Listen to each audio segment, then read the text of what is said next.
हरे कृष्णा। हरे कृष्णा, आवाज आ रही है मेरी आपको?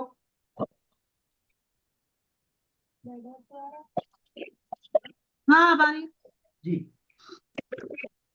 तो संसार के देखिए, हम यदि संसार को भगवत स्वरूप मानेंगे तो संसार हमारे लिए पूजनीय है, वासुदेव सर्वम है। और संसार से यदि हम सुख लेने का भाव रखेंगे तो संसार फिर हमारे वही संसार हमारे लिए क्या हो जाएगा? दुखालय में शाश्वतम, दुखी रूपी मंदिर हो जाएगा। पहली बात। दूसरा, इसको यहाँ बोला है प्राहुर तात्पर्य। सर आपके नेट में दिक्कत आ रही है कुछ। कुछ आवाज नहीं आ रही है। हाँ।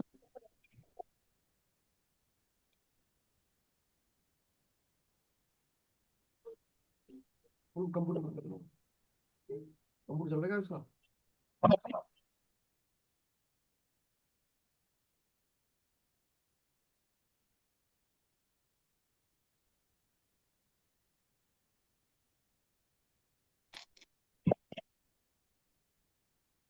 सर आवाज नहीं आ रही।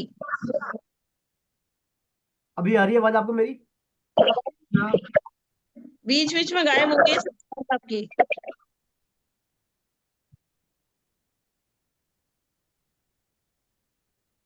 अभी आ रही है आवाज आपको? तो नेटवर्क प्रॉब्लम है, आवाज बिल्कुल नहीं आ रही।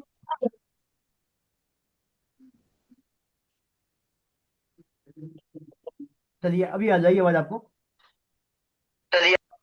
कम।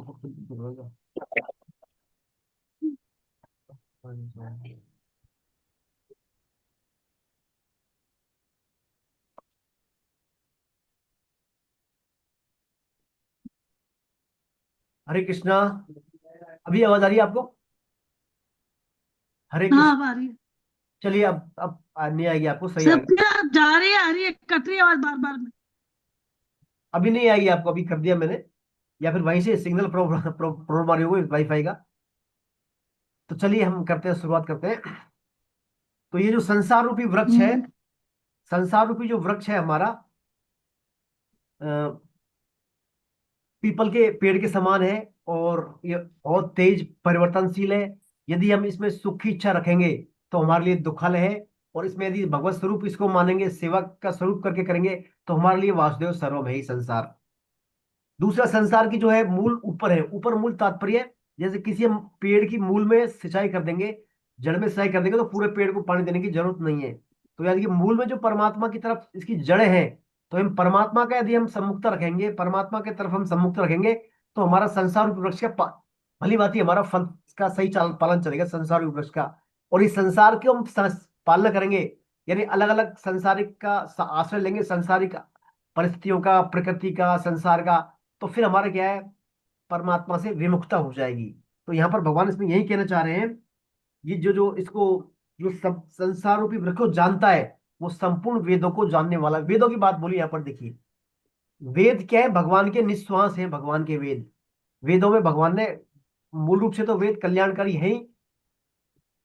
भिन्न भिन्न प्रकार के माध्यम से, पहले जैसे कोई व्यक्ति नास्तिक है तो उसको आस्तिक बनाया जाएगा। फिर उसको जो है कर्म कांड के बारे में बताया जाएगा। फिर उसके ज्ञान कांड, फिर उपासना कांड। तो अंतोतगत्वा सार रहता है वेदों का, मनुष्य का कल्याण करना। तो यहाँ पर भगवान ने बताया कि संसार रूपी जो वृक्ष है इसके पत्ते के समान है ना। छंदांसी प्रणानी यस्तम वेद से यानी वेद इस संसार वृक्ष के पत्ते हैं। वृक्ष में कितने ही सुंदर पत्ते लगे हों, है ना, कितने सुंदर हो फूल आने लगे, यदि फल नहीं है तो किस काम का है वो वृक्ष? अनुपयोगी है। ऐसे ही यदि वेदों के जो वर्णित सकाम कर्म करते हैं, सकाम कर्म कांड को फॉलो करें हम, और भगवान से विमुख रहे, तो वो फिर वो काम के नहीं है ना। तो कहने का तात्पर्य हमें जो संसार की जड़ रूपी है, संसार की जड़ यानी परमात्मा है, तब हमें ध्यान करना है, उनकी उपासना करनी है। बिना परमात्मा की उपासना उपासना किए संसार का कोई मूल्य नहीं है हमारे लिए। जब तक जो है परमात्मा के सम्मुख नहीं होंगे, संसार में कितना ही कल्याण, संसार हमारा दुखों का कारण ही रहेंगे। यानी हमारे काम में जब तक परमात्मा का जुड़ाव नहीं होगा, तब तक संसार हमारे लिए दुख का ही काम करेगा, दुखालय ही रहेगा। संसार जो है देखिए, ज्यादातर संसार स्वार्थ का संसार है। ज्यादातर संसार यहाँ जितने भी संबंध है हमारे संसार में, स्वार्थ पर टिके हुए हैं। चाहे कितने आपके क्लोज हो, चाहे कितने फेमिलियर हो, सब स्वार्थ पर टिके हुए हैं एक दूसरे से। संसार को क्या जो है काजी कुतिया भी कहते हैं। काजी यानी काजी जो मुगल काल में जो जस्टिस होते, जज न्यायाधीश जो होते थे, उनको बोलते हैं काजी। तो एक काजी की जो कुतिया मर गई थी एक बार जज साहब की उस टाइम, उस जमाने में, तो बहुत सारे लोग उनके घर शोक प्रकट करने गए थे काजी के लिए। क्यों? क्योंकि काजी से कि सबका क्या है, स्वार्थ रहता है, इनसे स्वार्थ था काजी से।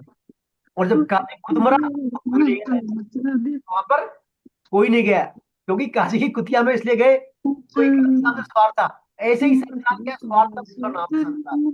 यदि हम सुख की आशा रखेंगे, यदि हम सुख की आशा रखेंगे, तो संसार फिर हमारे लिए दुखद रहेगा। ये इस पहले श्लोक में है ना। ऊर्ध्व मूलम अधस्ताखम अस्मत्थम प्राहु रव्यम छंदांसि स्पर्णानि यस्तम वेदस वेदविद। वेद इसके पत्ते हैं। आइए श्लोक नंबर 2 पढ़ते हैं हम, बाद में एक साथ और चर्चा करेंगे इस पर। श्लोक नंबर 2 पढ़ेंगे। कौन पढ़ेंगे श्लोक नंबर 2? सुखवीर सर आप पढ़े shloka number 2। Yes sir. Hare Krishna Prabhu ji. हाँ। अधस्य चोधर्व प्रसतास तस्य शाखा गुण प्रवर्धा विषय प्रवाला अधश्चा मूलान्यनुसंततानि कर्मानुबंधीन मनुष्य लोके। उस संसार वृक्ष की गुणों सत्व रज और तम के द्वारा बढ़ी हुई तथा विषय रूप कोपलों वाली शाखाएं नीचे, मध्य में और ऊपर सब जगह फैली हुई हैं। मनुष्य लोक में कर्मों के अनुसार बांधने वाले मूल भी नीचे और ऊपर सभी लोकों में। हरे कृष्ण प्रभु जी।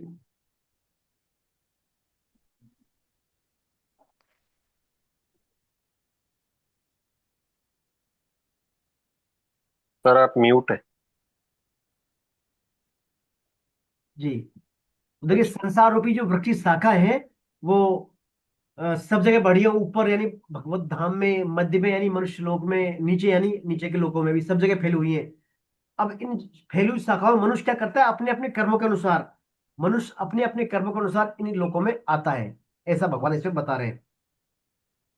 अधश्चोर्ध्वम प्रसतात् शाखा यानी अधर यानी अधर यानी नीचे निम्न के लोकों में, और ऊर्ध्व यानी ऊपर के लोकों में। ऊपर लोग होते हैं जैसे ब्रह्मा जी के लोग हैं, स्वर्ग लोग हैं, देव लोग हैं, भगवत धाम सब ऊपर के लोग हैं। ऊपर के लोकों में भी लोग जाते हैं अपने कर्म अनुसार, और नीचे के लोकों में जाते हैं, और मनुष्य लोक में भी सब लोग जाते हैं। इस कौन में? संसार रूपी वृक्ष की शाखा में। ये शाखा जो फैली हुई सब जगह शाखा है फैली हुई सभी लोगों में। और लोग अपने अपने कर्मों के अनुसार जो है इसमें ऊपर ऊपर नीचे यात्रा करते रहते हैं। तो शरीर संसार के प्रति हमारी आसक्ति जितनी गहरी होगी, शरीर संसार के प्रति हमारी आसक्ति जितनी गहरी होगी, उतनी ही ये क्या है, मूल जो है दृढ़ होने चले जाते, दृढ़ यानी ज्यादा पावरफुल होते चले जाते हैं, जो कि हमारे क्या बंधन का कारण है, जो कि हमारे बंधन का कारण है। इस बंधन को दूर करने के लिए भगवान ने मनुष्य योनि में 2 बातें दी हैं। एक तो क्या है, कर्म करने की स्वतंत्रता, और दूसरा विवेक पूर्ण विचार करना। तो भगवान की दी हुई इन दोनों स्वतंत्रता का उपयोग करके मनुष्य क्या है, इस संसार रूपी वृक्ष से छुटकारा पा सकता है। संसार रूपी वृक्ष से यानी जन्म मरण के चक्र से बार बार जो है मनुष्य छूट सकता है। जब तक मनुष्य अपने विवेक का उपयोग नहीं करेगा, भगवान से सम्मुखता नहीं करेगा, तब तक इस संसार रूपी वृक्ष के चारों तरफ घूमता रहेगा। तो कहने का तात्पर्य, हम जीवन में जितनी प्रोग्रेस कर लें, जितनी उन्नति कर लें, कितने हमारे संबंध स्थापित कर लें, कितने हमारा एम्पायर खड़ा खड़ा कर लें, लेकिन भगवान का नाम से यदि कोई उनमें हमारा सम्मुखता नहीं है तो सब बेकार है, सब जीरो है।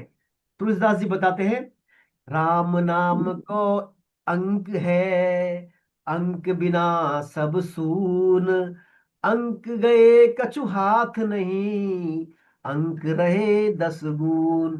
यानी हमारे साथ बहुत सारी जीरो इकट्ठी कर ली हमने, धार्मिक क्षेत्र में कर रहे हैं, चाहे आर्थिक क्षेत्र में, सामाजिक क्षेत्र में, संसार में जितने भी हमारे मान प्रतिष्ठा सब संबंध में बहुत सारा खड़ा कर लिया, लेकिन राम नाम का हमारा एक अंक नहीं है, तो सब जीरो, सब जीरो। और भगवान के हम सम्मुख हैं तो सब हमारे 10 गुना हो जाते हैं फिर वो।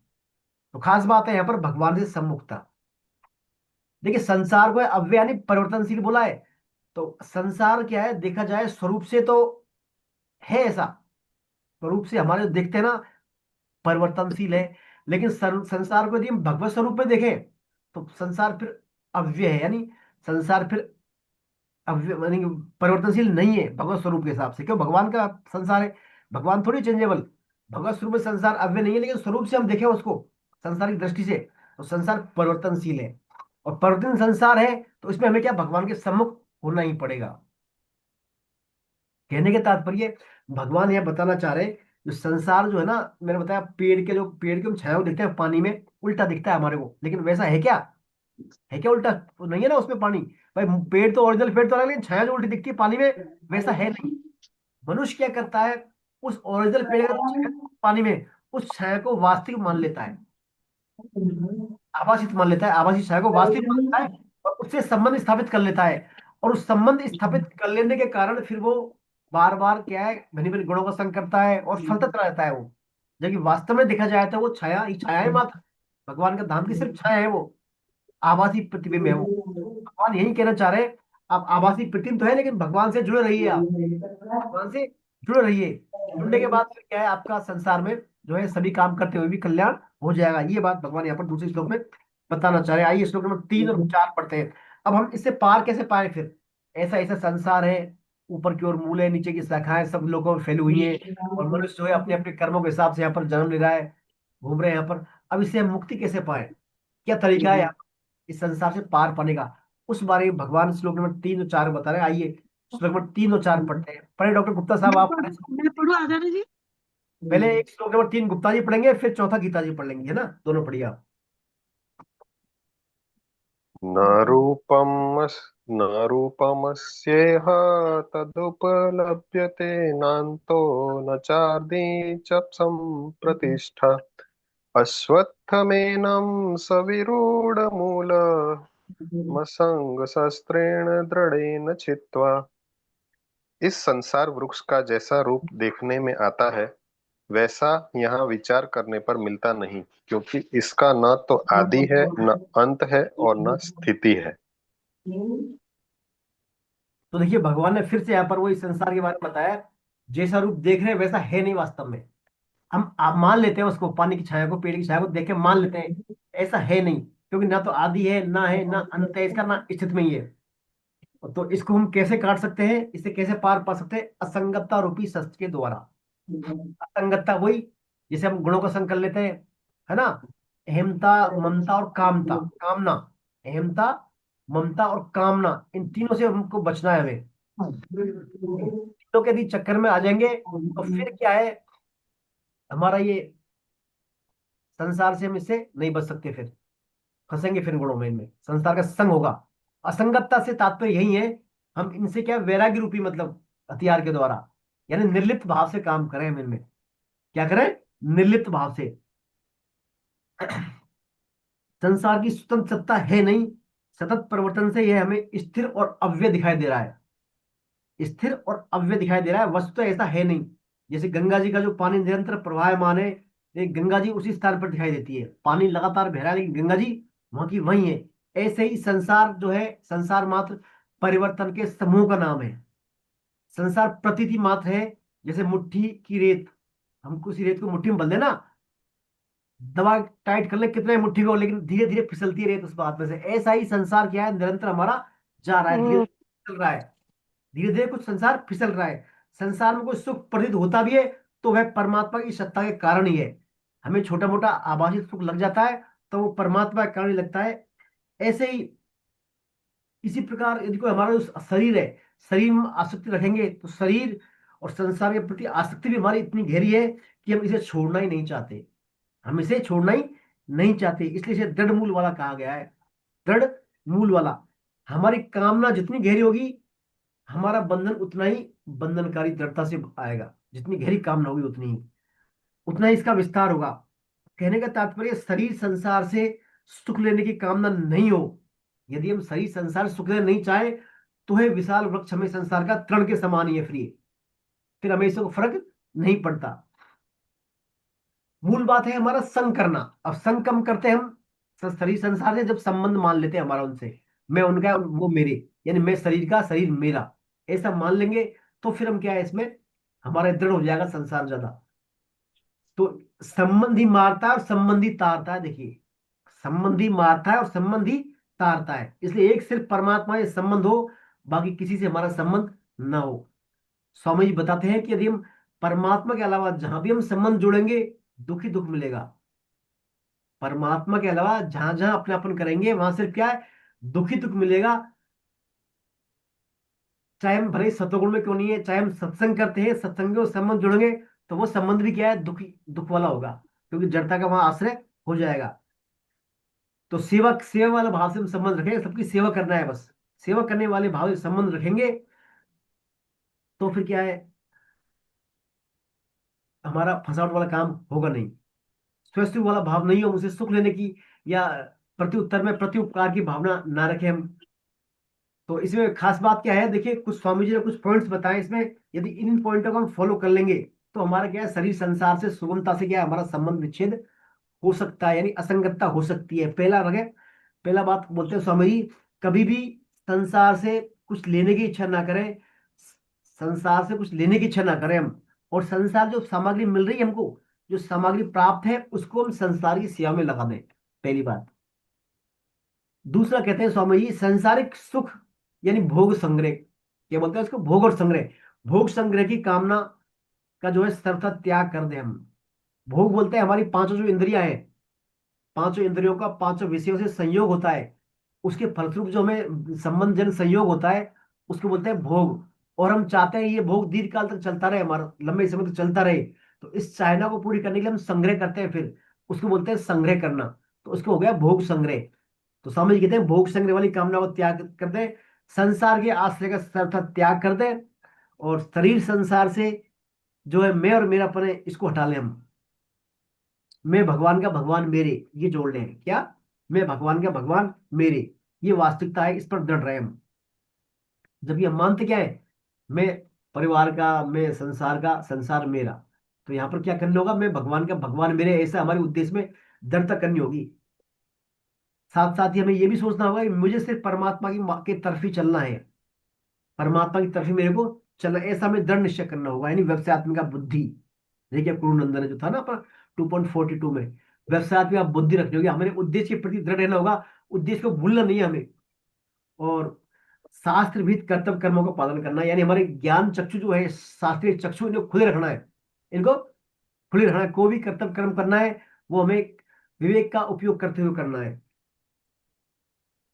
साथ ही इस बात पर भी जोर देना है भैया कि बचपन में जो मेरे सब, जो बचपन में मेरे शरीर था, जो पदार्थ थे, जो रुचियां थी, मेरी जो सामर्थ्य थी, सब अब नहीं है, वो सब बदल गए।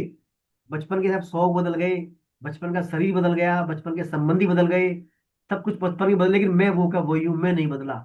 मैं क्या है, मैं नहीं बदला, मैं आज भी वही हूँ, पहले भी वही था।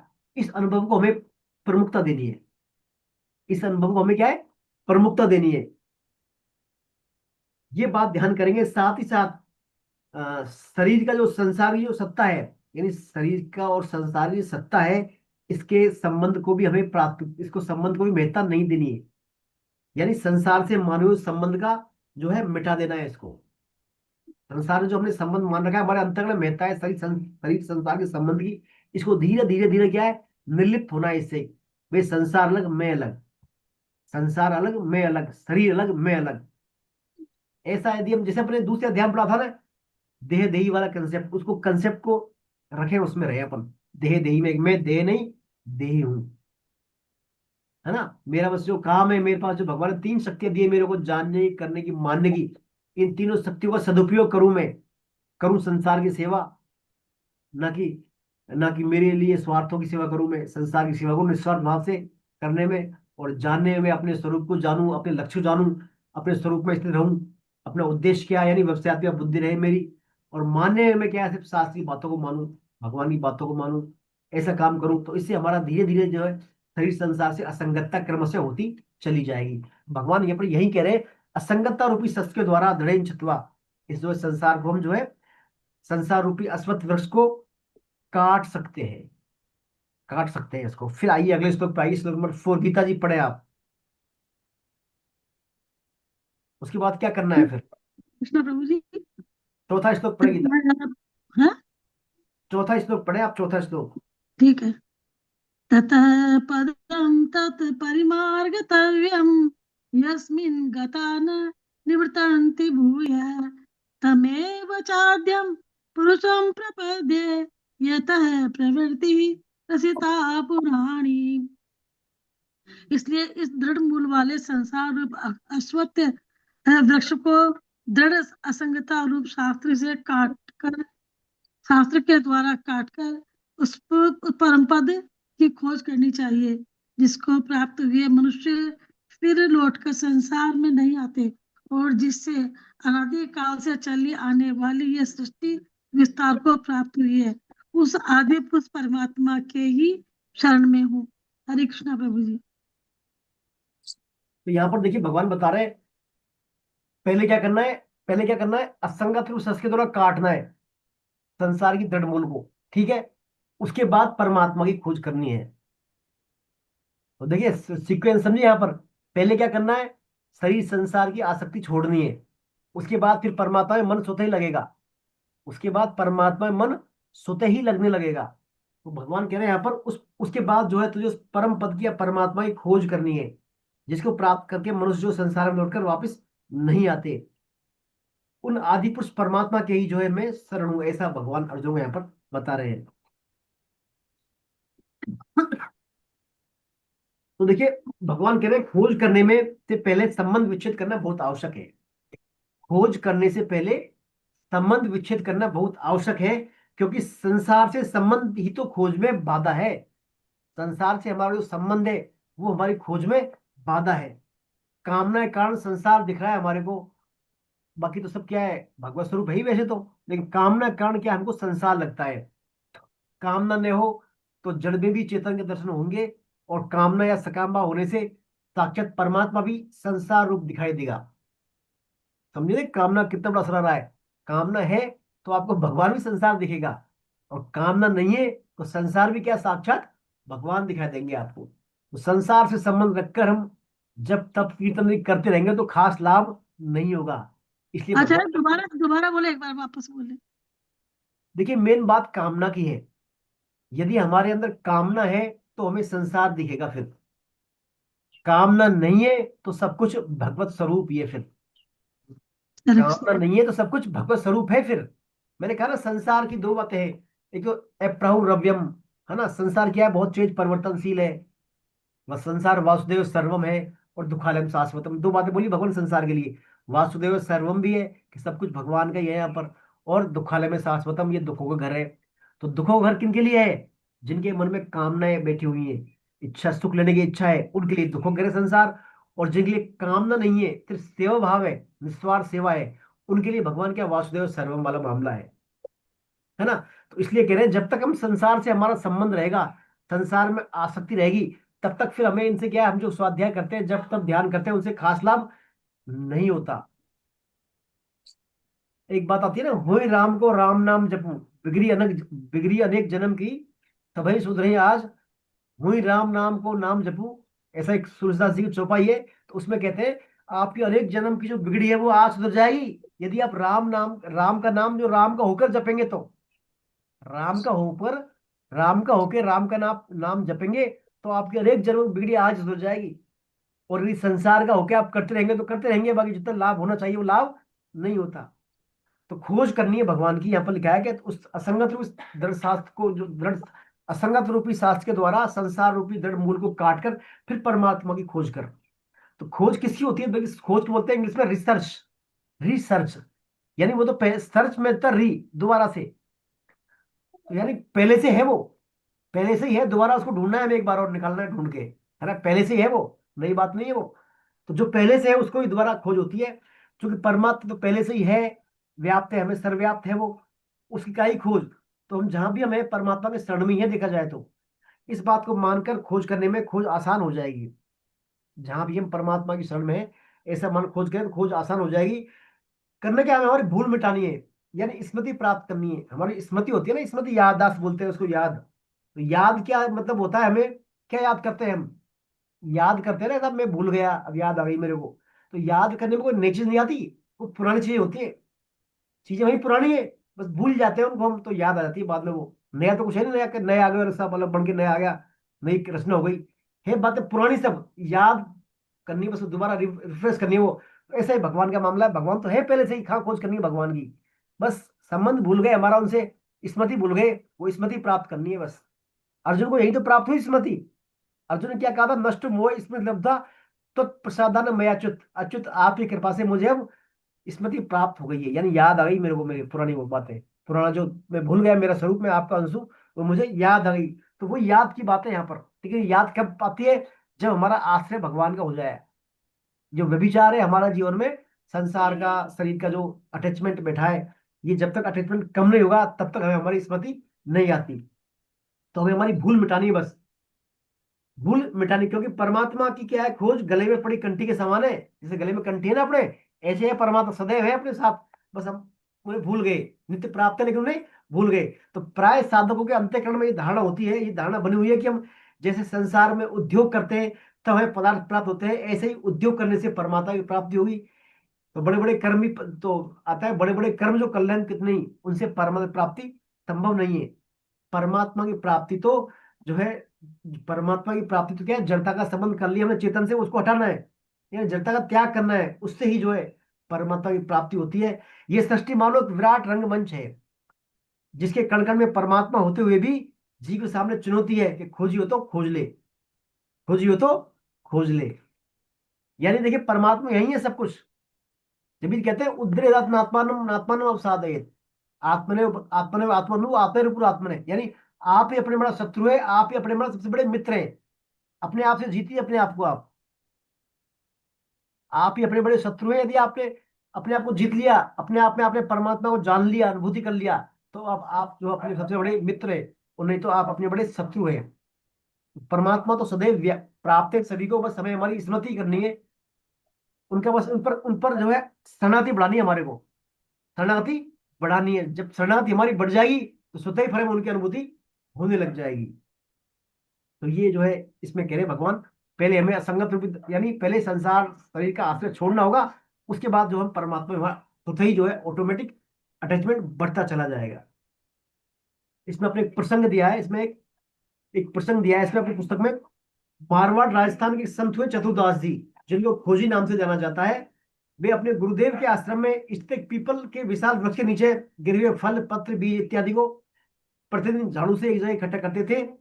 एक दिन उनके गुरुदेव को उस ढेर के पास ही लघु शंका के लिए बैठे और हाथ में जल लिए खड़े थे। गुरुजी लघु शंका के बाद मुस्कुराए हुए आए हुए, तो उन्होंने पूछा, जय जय आप क्यों मुस्कुरा रहे हैं? तो गुरुदेव बोले, रे तू कैसा शिष्य है, अपने गुरु के मन की बात नहीं जानता। जब तक तुझे इसका कारण पता नहीं चलता तब तक मैं तुम्हें अपनी सेवा से पृथक करता हूँ, डिस्मिस करता हूँ सेवा से। सच्चे गुरु के शिष्य के लिए तो क्या है, पता होना चाहिए। तो शिष्य तुरंत चला गया वहां से। फिर तो जहां भी उनको कोई महात्मा साधु मिलता, किनको, चतुर्दास जी को, तो वे चतुर्दास जी को पूछते विदग्ध भाई के मेरे हमारे गुरुदेव सर लघु शंका करते समय हंस रहे थे, तो वो अ, क्या कोई इसका क्या मतलब है, इसका कोई बताया इसको? तो कुछ झुल्लाकर कहते, अरे भाई गीता रामायण में कोई प्रश्न हो तो पूछो आप, ये कोई बात है क्या? कहीं को गीता रामायण में कोई कंसेप्ट है तो पूछिए आप, ये क्या बात है, गुरु क्यों हंसे आपके, क्या बात है? ऐसा कहकर उनका क्या है, उपहास करते हो। फिर आखिर में कबीर जी जो है उनकी, कबीर जी मिले उनको, तो कबीरदास जी उनकी गुरु निष्ठा से प्रसन्न हुए। तो कबीर जी ने कहा कि जैसे बीज में वृक्ष और वृक्ष में बीज है, ऐसे ही इस जगते कण कण में परमात्मा है। तुम्हारे गुरुजी ने लघु शंका की धार में जब पीपल के बीज, फल इत्यादि को बहते देखा, तो विचार किया कि पीपल तो स्थिर खड़ा है और बीज आदि बहकर जा रहे हैं, अर्थात ब्रह्म तो एक रस रहता है, लेकिन जीव अविद्या के वश में होकर संसार में भटकता रहता है। जब तक वह परमात्मा से जुड़ा रहेगा तब तक ठीक है, अंत में तो मलमूत्र के समान ही घूमता रहेगा। रहस्य जानकर दौड़े दौड़े उन्होंने गुरुदेव को प्रणाम किया। सुनकर गुरुदेव ने कहा, अरे तुम तो सबसे बड़े खोजी हो, जाओ तुम्हें लोग खोजी नाम से जानेंगे। तो ये बड़ा एक कंसेप्ट है इसमें, यानी संसार जो है, संसार में जब तक हम भगवान से जुड़े हुए हैं तब तक तो स्थिर है मामला, और जैसे ही भगवान से पृथक हुए तो फिर ऐसे घूमते भटकते रहेंगे। फिर ये इसमें इसका मैसेज आता है। तो परमात्मा की जो खोज है, यदि कोई परमात्मा की खोज नहीं कर सके तो उसे क्या होना चाहिए, उस परमात्मा पुरुष के, आदि पुरुष के शरण हो जाना चाहिए।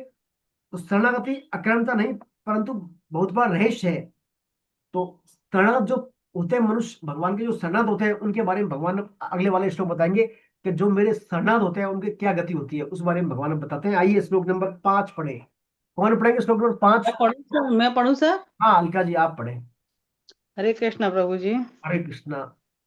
निर्माण मोहाजित संग दोषा अध्यात्म नित्या विनिवृत्त कामा द्वंद्वे विर्मुक्ता सुख दुख संगेर गच्छन्ति मूढ़ा पद्मव्ययम् तत्।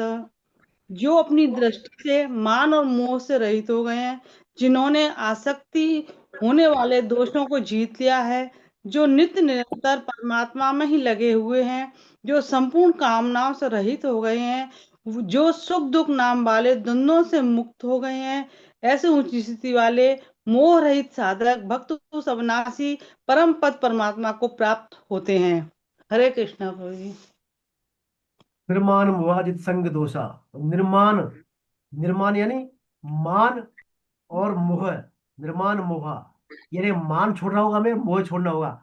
मान यदि हमारे अंदर अहंकार होता है ना, अहंकार कि मेरा मान करें, मेरा सम्मान करें, तो अहंकार और मोहपन यानी हमारा विवेक विरोधी भाव है, दोनों छोड़ने होंगे। निर्माण मोहा जित संग दोषा।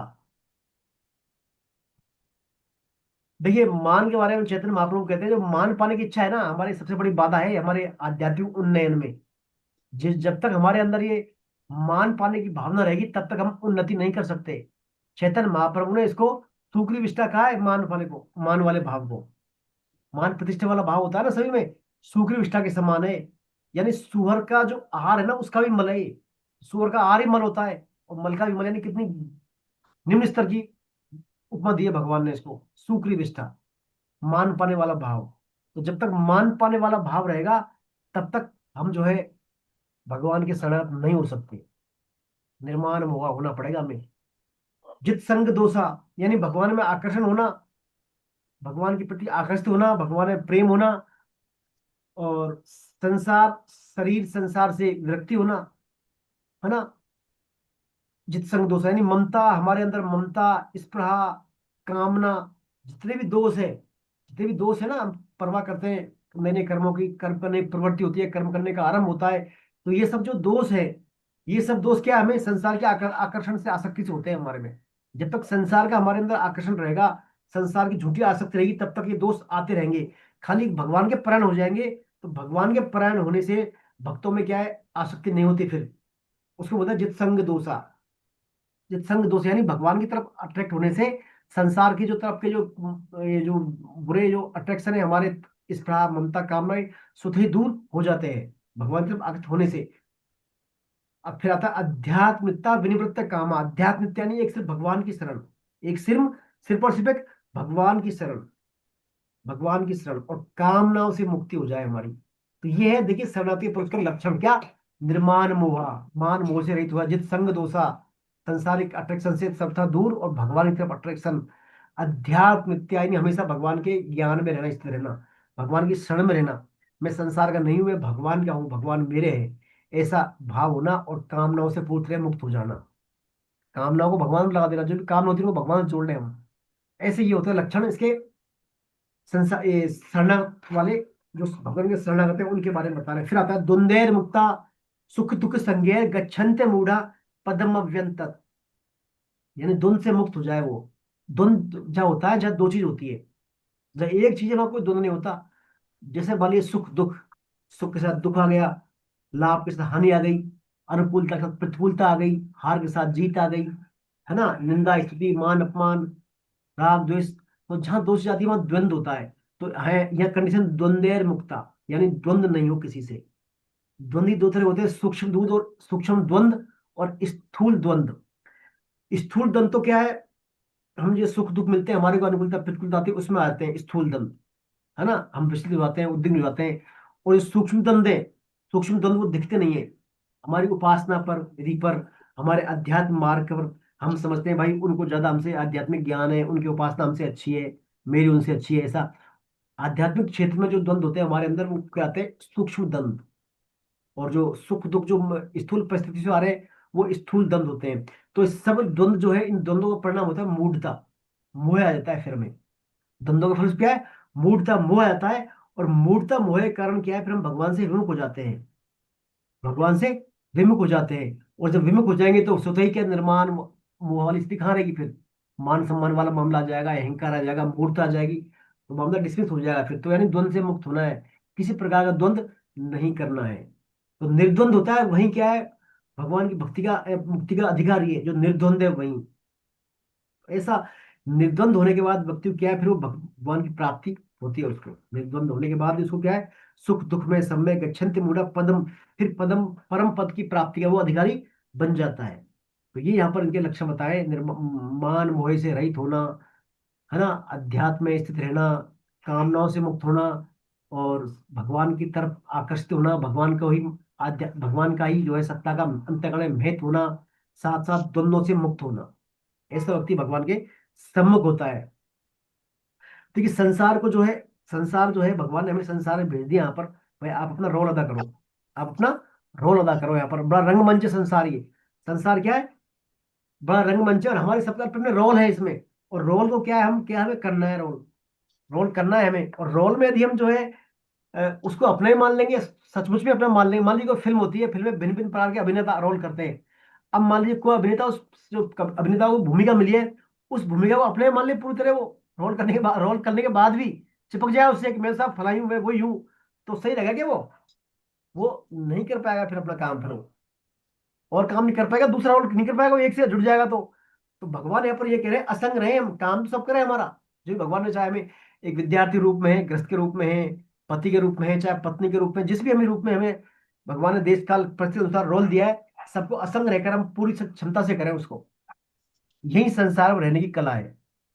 और उसमें दिया ना अपना मान लिया कि मैं तो वास्तव में यही हूँ, अब यही था, तो फिर वो मामला क्या है, गड़बड़ हो जाता है। इस खेल को हम क्या सर्वोत्तम तरीके से खेलें, तभी हमें क्या असंग होकर खेलेंगे, तभी हम सर्वोच्च तरीके से इसको खेल सकते हैं। तो यदि हम लिप्त हो गए, निर्लिप्त होकर करेंगे तो ठीक है, और लिप्त हो गए तो फिर क्या है, हमारे सब कैसे होगा, लिप्त यदि खेल लिए तो हमारे हाथ में फिर कुछ नहीं आएगा। जैसे रेत पकड़ते हैं ना कस के, रेत को धीरे धीरे हाथों निकल जाती है वो, ऐसे ही हमारे से सब पूरा मामला, समय ऊर्जा हमारी सब निकल जाएगी संसार रूपी है सभी। तो हम विवेक पूर्वक विचार करें कि करोड़ों जग में हमने जो है जन्म लिए, करोड़ों के योनियों में भटक ली हमने, बहुत सारी स्त्रियों का संग किया, पत्नी पुत्र धन सब आसक्ति रही, क्या हमारी तृप्ति हुई इनसे, क्या हमारी इनसे तृप्ति हुई, नहीं हुई तृप्ति। स्वामी जी कहते हैं हमारे अंदर करोड़ों कामनाएं हो, एक इलाज एक है, क्या, त्याग। त्याग है इलाज कामनाओं का, और कोई इलाज है ही नहीं। जैसे आग की एक चिंगारी होती है, पूरे पूरे जंगल को साफ कर देती है ना, ऐसे ही आसक्ति का त्याग करते ही समस्त कामनाएं हमारी है ना, एक पत्तों से बनी महल के समान भरा से होती है। किसे, त्याग से, असंगतता के द्वारा, असंगत रूपी शस्त्र के द्वारा। तो यहाँ पर देखिए ये असंगतता का बड़ा महत्व है इसमें। जब तक असंगतता नहीं आएगी तब तक शरणागति भी नहीं होगी, निर्माण मोह ये सब बातें होंगी नहीं, जब तक असंगतता नहीं आएगी। असंगतता बहुत जरूरी है। बस निर्लिप्त भाव से काम करें, काम सभी करने हैं, छोड़ना कुछ नहीं है, निर्लिप्त भाव से काम करें तो वो होगा असंगतता। तो ये भगवान ने बता दिया कि ऐसे शरणागति वाले पुरुष जो है मेरी धाम को प्राप्त हो जाते हैं। कौन, निर्माण मोह जित संग दोषा वाले जो व्यक्ति है, ये मेरे को प्राप्त हो जाते हैं। तो फिर अर्जुन के आता है, भाई आपको प्राप्त हो रहे हैं तो आपके वहां कैसा क्या है धाम, फिर आपके वहां जाते हैं, आपके धाम को प्राप्त हो जाते हैं, धाम कैसा क्या है, कैसा घर है आपका वहां, धाम के बारे में भगवान अर्जुन को बताने वाले हैं। आने वाले श्लोक नंबर 6 और 7 में धाम के बारे में बताएंगे। और फिर जीव जो है, जीव का वास्तविक घर कौन सा है, सही पूरा घर, उसका अपना घर कौन सा है। जैसे हम ट्रेन में यात्रा करते हैं ना, ट्रेन चाहे फर्स्ट क्लास फर्स्ट एसी का टिकट हो, चाहे सुप्रीम कैटेगरी का टिकट हो, किसी भी कैटेगरी का टिकट हो, यात्रा करते हैं ठीक है, लेकिन अंततः तो जाना अपने को अपनी मंजिल पर ही है ना भाई, कहाँ घर है। जैसे मान लो बॉम्बे से जयपुर आ रहे हैं, तो बॉम्बे से सूरत अहमदाबाद होते हुए आ रहे हैं, वहाँ बहुत सारे शहर आ रहे हैं, ट्रेन में अच्छी सुविधा है, लेकिन जाना कहाँ है, अपने को जयपुर जाना है, वहाँ घर, भाई घर जाके वहीं उतर, वहीं शांति में घर जाएंगे जब, यदि यात्रा है। तो ऐसे ही यात्रा चल रही है ये, जीव का वास्तविक घर कौन सा है, उसका जो रियल ईश्वर। डेस्टिनेशन कहाँ है, उस बारे में भगवान ने बताया। आइए श्लोक नंबर 6 पढ़ते हैं। कौन पढ़ेंगे श्लोक नंबर 6, कितने नहीं पढ़ा अभी तक। अर्चना जी आप बोल रहे थे ना, अर्चना जी आप पढ़े श्लोक नंबर 6।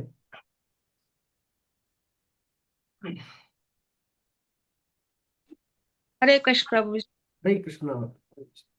न तब भास्यते सूर्यो न शशांको न पावक, तब दग्ध्वा न निर्वन्ते तब धाम परम मम। मम माशो जीवलोके जीवभूतं सनातन, मन षष्ठानीन्द्रियाणि प्रकृतिस्थानि कर्षति। उस परस पद को न उस परम पद को न सूर्य न चंद्र और न अग्नि ही प्रकाशित कर सकती हैं, और न जिसको प्राप्त होकर जीव लौटकर संसार में नहीं आते। वही मेरा परम धाम है।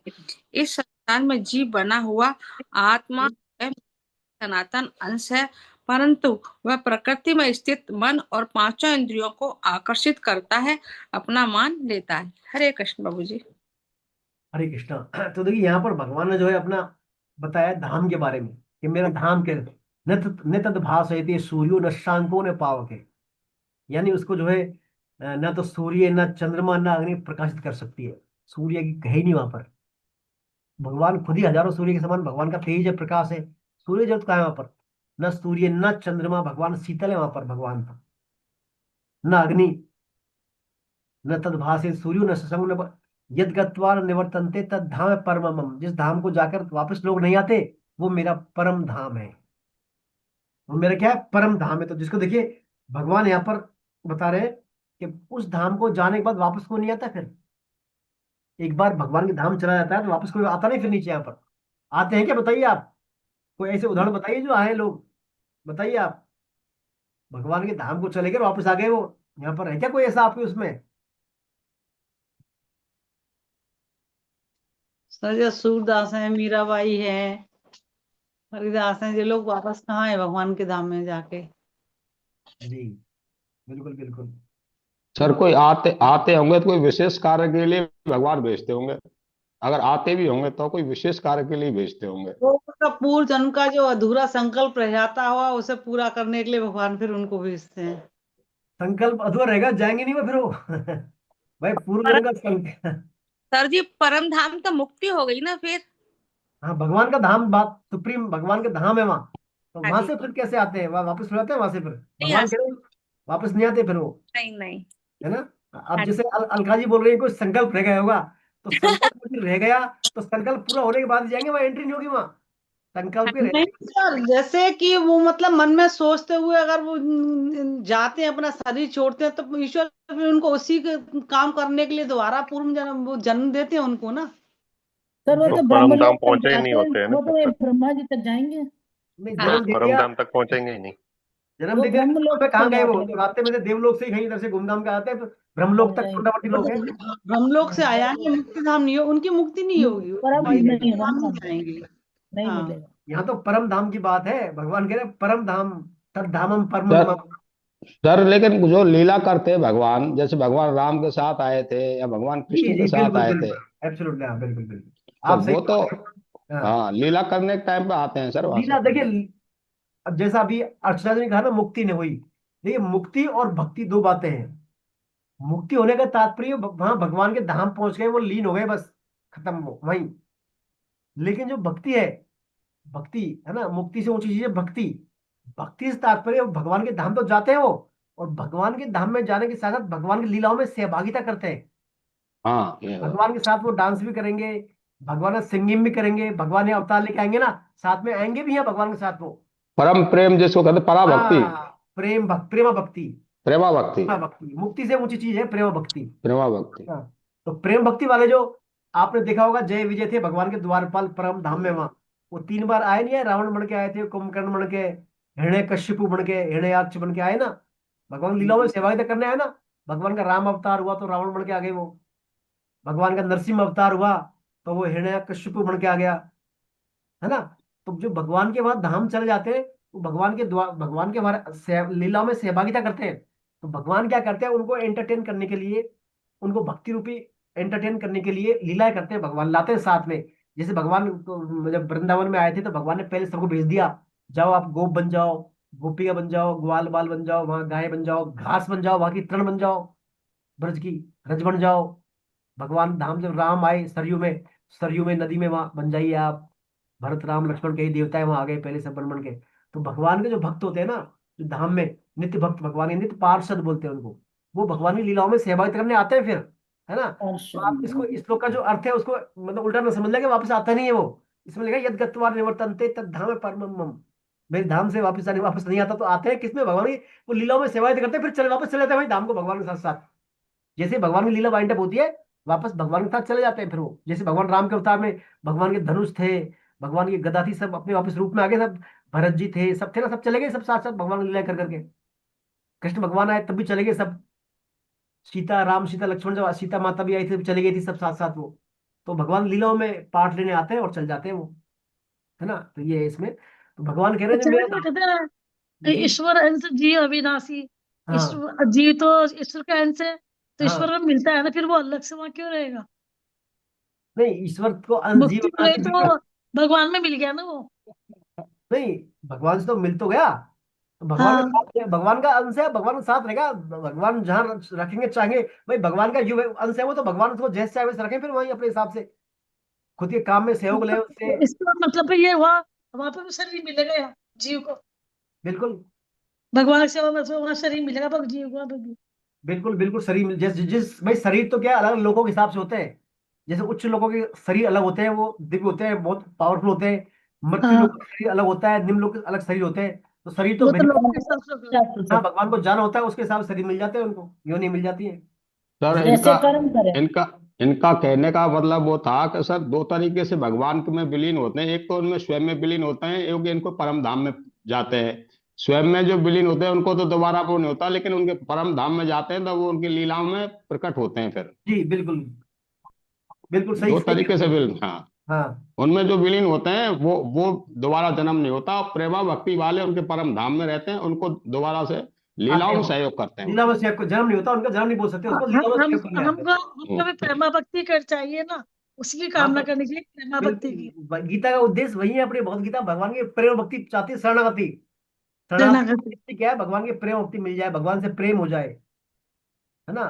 चैतन्य महाप्रभु कहते और हैं, चैतन्य संसार महाप्रभु। वापस चाहते हैं ना, वापस संसार में मुड़ जाते हैं, थोड़ा सा होता ही फिर घबराहट ही, वापस संसार में दुख को लपेटे में आते हैं। आप फिर वो धैर्य रखें। वापस छूट जाता है वो, मतलब जड़ से अच्छी तरह पकड़ भी नहीं आता।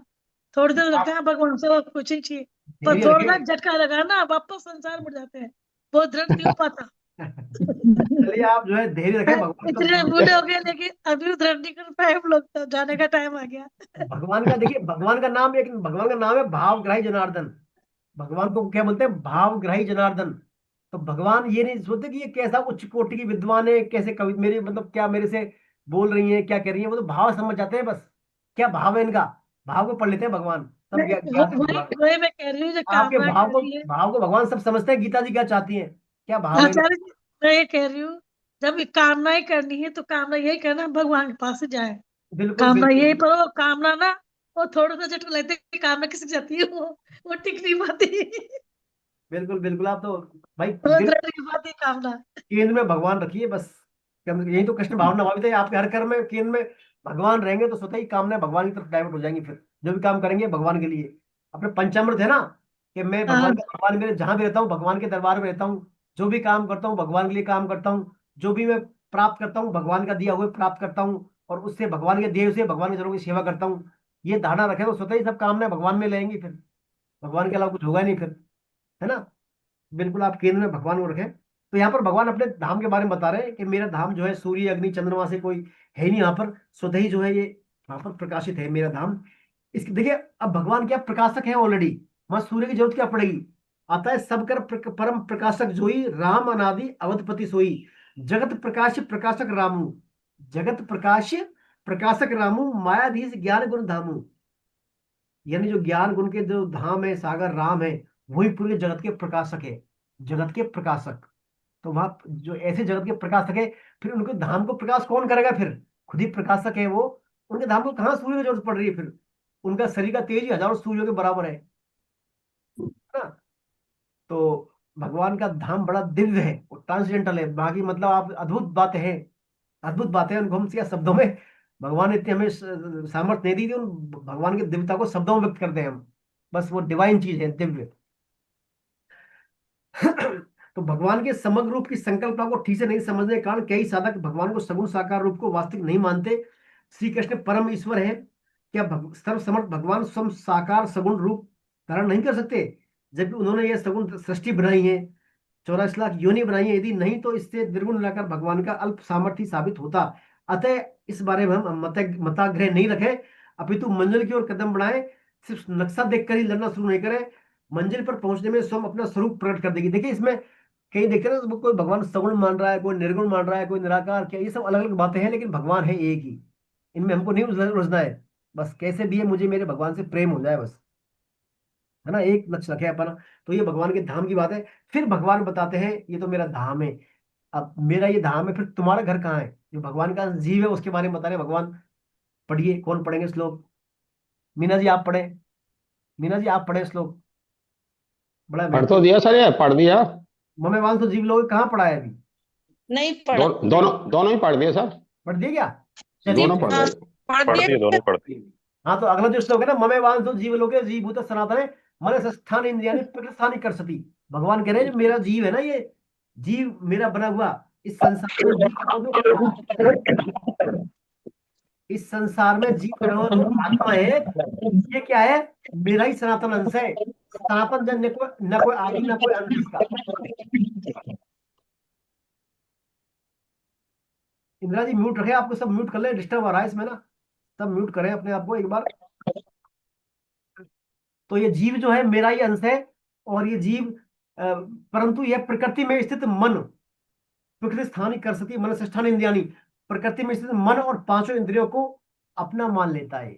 देखिए, जीव क्या करता है तो मेरा अंश, लेकिन जो मन और प्रकृति को क्या है, इनके अट्रैक्ट हो जाता है वो। और ऐसा अट्रैक्ट होकर फिर क्या है, इनको अपना मान लेता है, मेरे से भूल जाता है मेरा अंश है, लेकिन मानता किसको? मेरे तो अपना नहीं मानता, मानता किसको है? प्रकृति को अपना मान लेता है। तो देखिए बड़ा कैसी बात बता रहे हैं भगवान। अब भगवान ने इसमें जीव का परिचय खुल दिया, वास्तविक परिचय कौन है। कोई कहते हैं मैं साहब फला सिंह हूँ, मैं बटेगाना में, अलग अलग उपाधि धारण कर रखी है हमने ना, बहुत सारी उपाधियां। मैं उस कुल का हूँ, उस परिवार का हूँ, उस वंश का हूँ। भगवान ने कह दिया भैया जीव मेरा ही तो है अंश से। लेकिन ये क्या करता है, मन और प्रकृति को अपना मान ले रखा है इसने। प्रकृति का आश्रय ले लिया, मन का आश्रय ले लिया। फिर मन जो मनमानी करता है उसके अनुसार ये फिर निर्णय करता है। तो यहाँ पर भगवान ने एक बात खुल दी, जीव का जो परिचय था वास्तविक हुई बात, उसको भगवान ने खोल दिया। ये गोपनीय बात है। देखिए भगवान भगवान कृष्ण ने गीता में जो सर्वोत्तम वचन है उसका आधार भी भगवान से कहते हैं ना, सर्वधर्माने परित्यज्य, आगे जो आएगा अपन पढ़ेंगे, मेरी शरण में आ जा। तो मेरी शरण में आजे का आजा कहेंगे भगवान, तो उसका आधार यही है। शरण में क्यों आएगा? क्योंकि उसी का अंश है वो, उसी का तो अंश है। भगवान कहते हैं मेरा अंश है, अंश की शरण में तू आ जा, मेरे पास ही आ जा। तो उसका जो भगवान का सर्वोत्तम वचन है उस शरणागति का, उसका आधार भी यहाँ बढ़ रहा है। नींव डाल दी भगवान ने कि जीव मेरा ही अंश है, जीव मेरा ही अंश है। तभी तो हम कहते हैं हे नाथ मैं केवल आपका हूं, आप, मैं आपको भूलू नहीं। अपन कहते हैं ना, स्वामी जी कहते हैं बार बार महामंत्र में, हे नाथ हे मेरे नाथ मैं आपको भूलू नहीं। क्यों नहीं भूलू? क्योंकि मैं तो आपका ही हूँ, मैं आपका अंश हूं। कैसे भूल जाऊंगा आपको? मैं केवल और केवल आपका हूँ। वो स्वामी जी का जो महामंत्र है उसका भी लॉजिक यहीं से है।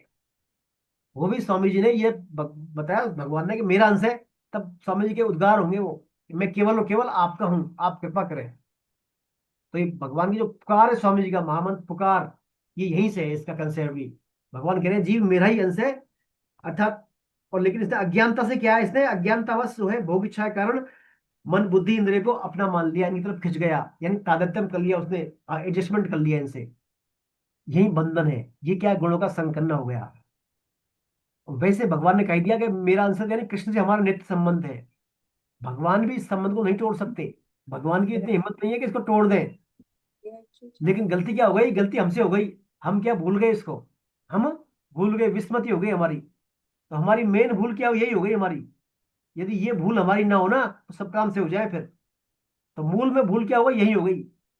हम भगवान के थे, हम भूल क्या गए? हम तो भूल, हमने मान लिया हम जो है प्रकृति संसार मन बुद्धि इनके चलने में, इनके अधीन है हम, भगवान के अधीन है ही नहीं हम। ये हमारी मूल में भूल हो गई। तो मूल में जब तक भूल नहीं सुधरेगी तो पूरा हिसाब ही खराब है। जैसे आपने हिसाब करते हैं ना, वो कैश चेक का काम करते हैं रोकड़ वाले, तो मूल में जब भूल हो गई तो पूरा हिसाब बही खाता गड़बड़ होता है पूरा फिर। तो हमारी मूल में भूल यही हो गई यहीं। हमने भगवान के थे, लेकिन हमने क्या मान लिया? अपने आप को संसार का मान लिया। और वहां से फिर क्या है, हमारी संसार का मानने से संसार की स्पृहा आ गई, परवाह, कामनाएं, ममता, अशांति, सब बहुत समस्या पैदा हो गई फिर। तो मूल भूल हमारी क्या है, भगवान के थे लेकिन हम भूल गए। तो यहाँ पर कहते हैं, स्वामी जी कहते हैं, कोयला नहीं हो उजला सोमन साबुन लगाए। कोयला तो काला होता है, उसमें कितना ही साबुन लगा लो वो सफेद नहीं होगा क्या? हमेशा काला ही रहेगा। तरह तरह के साधन करना साबुन लगाने जैसा ही है। हम बहुत सारे साधन करते हैं, कोई कहाँ कोई कहाँ, लेकिन मूल में बात क्या है? यही कालापन है हमारे अंदर, हम क्या भगवान से विलगाव हो गया हमारा, भगवान से हम भूल गए।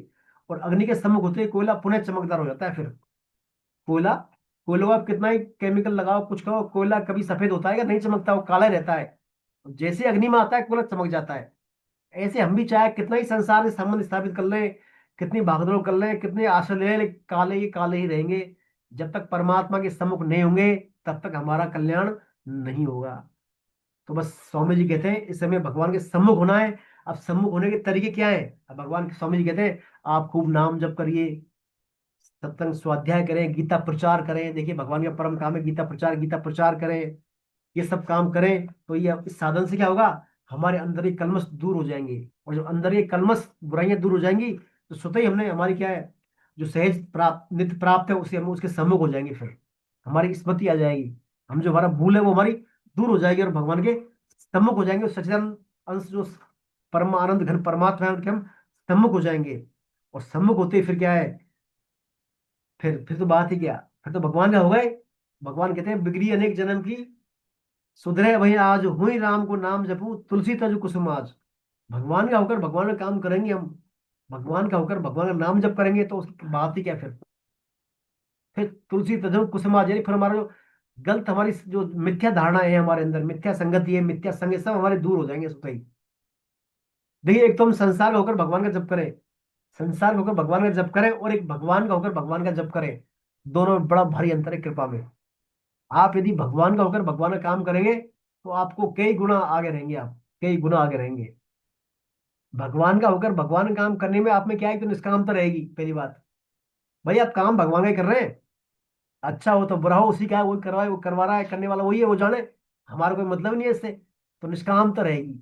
और कहते हैं निष्कामता में सदैव भगवान उपलब्ध मिलते हैं। फिर श्लोक था ना फोर्थ चैप्टर में, निष्कामता में भगवान सदैव ही उपलब्ध है भगवान। जैसे पानी है ना, पानी, पानी सब जगह व्याप्त है। पानी पूरे अपने सब जगह, हाइड्रोजन ऑक्साइड अणु है, परमाणु है सब जगह, लेकिन पानी मिलता कहाँ है? पाइपलाइन में, नल में मिलता है, नल में। तो ऐसे ही परमात्मा तो सब जगह व्याप्त है, लेकिन निष्कामता में परमात्मा स्वतः ही उपलब्ध है। तो हम भगवान का होकर भगवान का काम करेंगे तो स्वतः ही भगवान के समक्ष है हम। और भगवान के समक्ष जैसे हुए नहीं, तुलसी तजु कुसुमा, जो हमारे और झूठी मिथ्या संगति है सब हमारी दूर हट जाती है स्वतः ही। तो देखिए कितना बड़ा गहरा काम है भगवान का होकर भगवान का काम करने में। तो तभी तो स्वामी जी कहता है मैं केवल और केवल आपका हूँ भगवान, आपको भूले नाथ, मैं आपको भूलू नहीं, मैं केवल और केवल आपका हूँ। बार बार पुकार क्यों करते हैं? ताकि हम भगवान के, हमारी स्मृति बदले कि मैं भगवान का ही हूँ, जो भी काम कर रहा हूँ भगवान का ही काम कर रहा हूँ मैं। इसमें एक अपनी पुस्तक में प्रसंग में कहानी भी दी है, सिंह के बच्चे की कहानी दी है, सिंह के बच्चे की। सिंह का बच्चा था वो एक बार, तो वो किन्हीं कारण क्या है, झुंड से बिछड़ गया एक बार, वो अपने सिंह के झुंड से बिछड़ गया। बिछड़ने के बाद वो क्या है, भेड़ियों के झुंड में आता है, भेड़ों के झुंड में आता है, भेड़ों के झुंड में, भेड़ों के झुंड में आने के बाद क्या अपने को भेड़ी मान लेता है, फिर वो भेड़ी मान लेता है। और एक दिन क्या है, भेड़ों के झुंड पर शेर अटैक कर देता है, तो भेड़ें भागती है, भागती है। तो वो बच्चा क्या है, शेर के पकड़ में आ जाता है, बच्चा छूट जाता है बेचारा, अकेला आता है, पकड़ लेता है शेर उसको।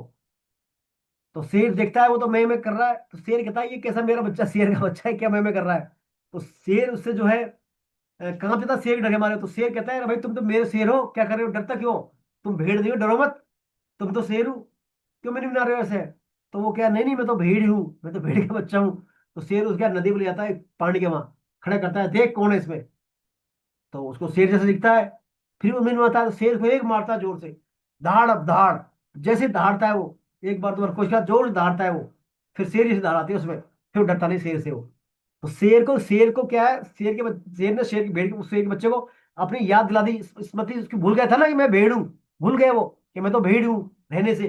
ऐसे ही स्मृति दिला दी शेर ने उसको। तो ऐसा ही हमें क्या है, हमें भी क्या है, परमात्मा का बोध नहीं हो रहा, हम भूले हुए हैं कि हम दुखी हैं, फंसे हुए हैं दुखों में यहाँ पर संसार। अरे हम तो उस परमात्मा के अंश है, भगवान के अंश है। वैसे थोड़ी हम अपने आप को छोटे मोटे तुम समझ लिए, हम तो मतलब एक प्रकार से वो ना अंबानी के अडानी के उत्तराधिकारी है, मान लो आप एक बार। तो हम तो भगवान के युवराज है उसके, कहाँ डरना है सबसे इनसे। भगवान ने क्या रखा है, ममे वांसो जीव लोके, ये तो मेरा अंश है जीव। लेकिन हम डरे हुए हैं सब, अपने आप को भेड़ मान लिया, सुख दुख में बह रहे हैं, सुख आता है थोड़ी देर में, सुख हो जाते हैं, दुख आता है, दुख हो जाते हैं, बस क्या है, दुरुपयोग कर रहे हैं सब उसका, व्यवस्थाओं का। बार बार सुखी दुखी होना, ऊंच नीच में आप बह जाते हैं, कभी कहाँ कभी कहाँ कहाँ। तो भगवान हमें बोध करवा रहे हैं कि तुम मेरे ही अंश हो यहाँ पर, क्यों घबरा रहे हो, दुख सुख दुखी क्यों हो रहे हो आप, सब कुछ भूल जाओ, आप मेरे अंश हो, आप मेरे लिए करो बस सब काम। फिर देखिए आप मैं क्या करता हूँ, आप मेरे लिए काम करेंगे, मेरा बन गए, फिर देखिए आप रिजल्ट उसका। तो भगवान यहाँ पर अपना क्या है, बोध करा रहे हैं। तो प्रकृति के साथ संबंध जोड़ने से जीव एक योनि से दूसरी योनि में जाता है भगवान। तो इसको भगवान आगे समझा रहे हैं। तो देखिए यहाँ पर खास बात यह है, हमने यदि अपने को मालिक माना, यहाँ पर हमने अपने को यदि प्रकृति का मालिक माना, संसार का मालिक माना, तो हमारी परतंत्रता हो जाती है फिर। हम परतंत्र हो जाते हैं, हमारी स्वतंत्रता खत्म हो जाती है फिर। और यदि हमने हमारे को प्रकृति का मालिक नहीं माना, भगवान के शरण माना, है ना, तो फिर हम स्वतंत्र हैं। तो फिर हम क्या है, स्वतंत्र हैं। हम कैसे? मान लीजिए आपने संसार का आश्रय ले लिया, आपने संसार में रुपए पैसों को आश्रय, आप धनवान बन गए। आप धनवान बन गए। आप कि नहीं, मैं धनवान हूँ, ये धन मेरा ही है, धन का मालिक मैं ही हूँ, इसका मेरा जो धन संपत्ति है, मैं धनवान हूँ, करोड़पति हूँ मैं। तो जैसे ही आप में करोड़पति धनपति वर्ग का मालिकपना आया, तो जैसे ही वो धन कम होगा, तो आप दुखी हो गया। हो नहीं वो दुखी? धन कम हो गया, नुकसान हो गया, दुखी हो गया आप। ज्यादा हो गया, सुखी हो जाओगे। यानी आपका सुख होना दुख होना उससे बंध गया, किससे? धन से। तो आप धन के गुलाम हो गए आप, यानी आपका परतंत्र हो गए आप। आपकी स्वतंत्रता खत्म हो गई। आप प्रकृति के अधीन होते, आपकी स्वतंत्रता खत्म। आपने परिवार का मालिक मान लिया अपने आप को। परिवार में कोई ऊंच नीच हुई तो आप क्या, सुखी दुखी हो गए आप, तो आप उसके अधीन हो गए फिर आप। तो यानी अपने आप को मालिक मानने से, शरीर अपने आप को मालिक मानने से हम ये अधीन हो जाते हैं, परतंत्र होते हैं। और भगवान के यदि हम अपने आप को माने, तो फिर हम स्वतंत्र हैं। हम फिर हम स्वतंत्र हैं भगवान के मामले में। स्वतंत्र हैं हम तो भगवान के, बस स्वतंत्र हैं हम। तो ये कितना बड़ा फेर है समझने का। समझने समझने का फेर है। बातें काम वही करेंगे सब हम, काम सब वही होंगे, लेकिन बस समझने का हमारे स्टाइल का फेर है। इस स्टाइल में काम करें हम, है ना। तो ये बात यहाँ पर भगवान बता रहे हैं। आपके अनेक जन्म की बिगड़ी सुधर जाएगी आज ही, यदि आपने अपने आप को भगवान का अंश मान लिया, भगवान का होकर भगवान का काम किया, तो आपकी जो है बिगड़ी सुधर जाएगी अनेक जन्म की, है ना। आइए अब देखिए, भगवान बताते हैं यहाँ पर, जीव जो मेरा अंश है, मेरा अंश है, लेकिन जीव क्या करता है, मेरे को भूल जाता है ना, प्रकृति और मन के आकृष्ट होकर। अब ये क्या करता है जीव, जब देहांतर करता है, यानी एक देह से दूसरी देह में इसका स्थानांतर होता है, तो वो कैसे होता है, उसके प्रोसेस भगवान बता रहे हैं। 4 श्लोक है, श्लोक नंबर मैं 8, पढ़ूं 10, मैं 11। पढ़ूं मैं पढ़ूं। जी इंदिरा जी, आप पढ़े श्लोक नंबर 8 और 9, आप पढ़े। 2 श्लोक पढ़े आप, 2 है ना, सिर्फ 2 श्लोक पढ़े आप। जी जी। शरीरं यद्वाप्नोति यच्चाप्युत्क्रामतीश्वरः गृहीत गृहीत्वैतानि संव्याति वायुर्गन्धानि वाशयात् श्रोत्रं चक्षुस्पर्शनं च रसनं घ्राणमेव च अधिष्ठाय मनश्चायं विषयानुपसेवते।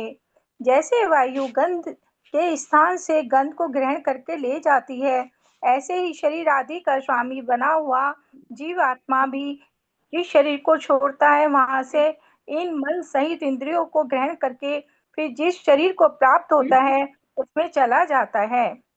यह जीवात्मा का मन का आश्रय लेकर ही श्रोत्र और नेत्र तथा त्वचा, रसना और घ्राण, इन 5 इंद्रियों के द्वारा विषयों का सेवन करता है। शरीर बस शरीर बस को छोड़कर हो यहीं गया। पे हाँ, हरे कृष्णा। यहीं पे हरे यहीं पे कृष्ण। है। हरे कृष्णा। तो देखिए यहाँ पर भगवान ने देहांतर की प्रक्रिया में बताया है। ये जीव जो है प्रकृति को अपना मान लेता है, देहांतर होता है। क्या करता है, जैसे वायु जो है ना, गंध को एक स्थान से दूसरा ले जाती है। स्मेल आती है, कहीं मान ली भाई अच्छी सेंट की अगरबत्ती जल रही है यहाँ पर, और तेज हवा चल रही है, तो खुशबू दूर तक पहुंच जाएगी कि वायु के द्वारा, ऑस्मोसिस, तो परासरण वायु दाब के द्वारा पहुंच जाती है वो। ऐसे ही क्या करता है, ये जो शरीर आदि का स्वयं बना हुआ जीवात्मा है, तो ये आत्मा। देखिए आत्मा और जीवात्मा में फर्क क्या है तो ये आत्मा, लेकिन इसने क्या है, अपना विनाशी देह से संबंध जोड़ लिया, मालिक बन गया शरीर का। तो क्या बन गया है, जीवात्मा। जीवात्मा। तो ये जो जीवात्मा क्या करता है, जब शरीर छोड़ता है, तो मन सहित इंद्रियों को, यानी पांचों इंद्रियों है ना इसकी, पांचों इंद्रियों और मन को जो है, जिस शरीर को प्राप्त करता है उसमें चला, उनको लेकर चला जाता है। उनको ले जाता है अपनी पांचों इंद्रियों को और मन को लेकर चला जाता है वो। यानी यदि उसकी इंद्रियों में कोई अभी भी अंत समय में कोई मध्य भोग बाकी आसक्ति है, तो वो आसक्ति चली जाएगी उसकी। इंद्रियां, इंद्रियों मन में कोई उसके अंदर रह गया कुछ कामना रह गई अधूरी, कुछ कामना बातें बाकी रह गई उसके मन में, ये नहीं कर पाया वो नहीं कर पाया, मन में जमी बातें, मन में कुछ वासनाएं सूक्ष्म स्फुरणा है, उन सबको लेकर चला जाता है वो अगले शरीर में। तो जो अगला शरीर मिलेगा उसको फिर, तो वहां वही संस्कार आएंगे उसमें, उसका व्यवहार, उसका स्वभाव, उसकी आदतें वैसी ही बनेंगी जैसी वो पिछले जन्म में मन सहित पांचों इंद्रियों में लेकर आया है वो। तो ये जीवात्मा मन का आश्रय लेकर ही पांचों इंद्रियों के द्वारा विषयों का सेवन करता है। तो ये मन को लेकर जा रहा है वो, मन को लेकर जा रहा है। तो हमारा मन जैसा होगा ना, हमारा मन जैसा होगा उससे हमारा ये तो लाइफ है ही, इसके अलावा अगली लाइफ भी हमारी प्रभावित होती है उससे, मन के आधार पर। मन के आधार पर यदि मन में हमारे संसार का चिंतन भरा पड़ा है, संसार की आसक्ति भरी पड़ी हुई है, तो इससे हमारा न ये जीवन अपितु आने वाले जीवन भी प्रभावित होते हैं हमारे। इतनी बड़ी बात है इसमें। तो मन को हम यदि हमेशा, मन को भगवान में लगाएं, भगवान के चिंतन में करें, तो सब बाधाओं से मुक्ति पा सकते हैं हम। मन को यदि भगवान में लगाएं, भगवान के चिंतन में लगाएं मन को, भगवान की मतलब विषयों से हटाकर भगवान की तरफ डाइवर्ट कर दें मन को, अभ्यास के द्वारा, वैराग्य के द्वारा, जो भी जैसे बताया इसमें, तो हम क्या है, नए अपितु, नए इस जन्म को अपितु आने वाले जन्म को भी सुधार सकते हैं हम। और मन के यदि गुलाम बन के रहिए हम, तो ये तो जन्म खराब है ही अपना, आने वाला जन्म भी डिसमिस हो जाएगा फिर मामला। इतनी बड़ी बात है मन की इसमें, देखिए। तो कह रहे हैं जैसे वायु जो है गंध को एक स्थान से दूसरे स्थान लाती है, ऐसे ही जीवात्मा क्या है, सूक्ष्म और कारण शरीर को ग्रहण करके नए शरीर में चला जाता है। यानी हमारे पड़े तीन शरीर, स्थूल शरीर, सूक्ष्म शरीर और कारण शरीर। तो स्थूल शरीर तो हमारा ही रह जाता है, इसको हम अंतिम संस्कार में या जो भी करते हैं उसको पंचतत्व में विलीन हो जाता है वो, पृथ्वी जल अग्नि वायु आकाश में। और जो सूक्ष्म शरीर और कारण शरीर यानी हमारा स्वभाव बैठा है ना हमारे मन बुद्धि में, ये सब चल जाते हैं अगली योनि में, अर्थात ध्यान की प्रक्रिया में चले जाते हैं। तो भगवान क्या करते हैं, इसी को भगवान ने यहाँ पर शरीर के द्वारा पुराने वस्त्र को त्याग कर नया वस्त्र धारण करना कहा है। पुराने वस्त्र त्याग कर नए वस्त्र धारण करना बताया है। जैसे मोबाइल के यदि हम, स्थूल शरीर क्या है, मोबाइल हुआ, और उसके अंदर की सिम हुई सूक्ष्म शरीर, और उसके सिम के अंदर जो वो क्या है, चिप बोलते हैं उसको, इंटर सर्किट बोलते हैं, इंटर सर्किट, पीली पीली लाइन जो होती है वो क्या है, पीली लाइन है आईसी। आईसी ऐसी समझ। तो मोबाइल हम चेंज करेंगे, है ना, मोबाइल चेंज करेंगे तो जैसे आपने मान लिया अभी आपके पास वन प्लस का मोबाइल है, आपने आईफोन लिया, आईफोन आपने लिया तो सिम आपने वन प्लस निकाल के उसमें लगा लिया आईफोन में, है ना। तो आपका स्थूल शरीर था वन प्लस, वो तो रह गया वहीं, और उसका सूक्ष्म शरीर यानी सिम आ गई। कारण शरीर, उसके सर्किट होते हैं, आईसी होते हैं, उसके सिम के अंदर चिप होते हैं, आईसी चिप में होते हैं सिप सर्किट आईसी। तो वो कारण शरीर वापिस उसमें आ गए। तो भले ही मोबाइल आपका आईफोन का है, लेकिन उसमें क्या है, डाटा तो वही है पूरा, सिम का डाटा वही है, कॉन्टेक्ट आपके वही है, जीमेल आपका डाटा वही है। तो ऐसा ही नया शरीर आता है, भले ही आपको शरीर नया मिल गया, दूसरे कुल में आ गए, वंश में आ गए, योनि में आ गए, लेकिन आपका अंदर की सिम तो वहीं लगी हुई है, पहले वाली वहीं आएगी सिम।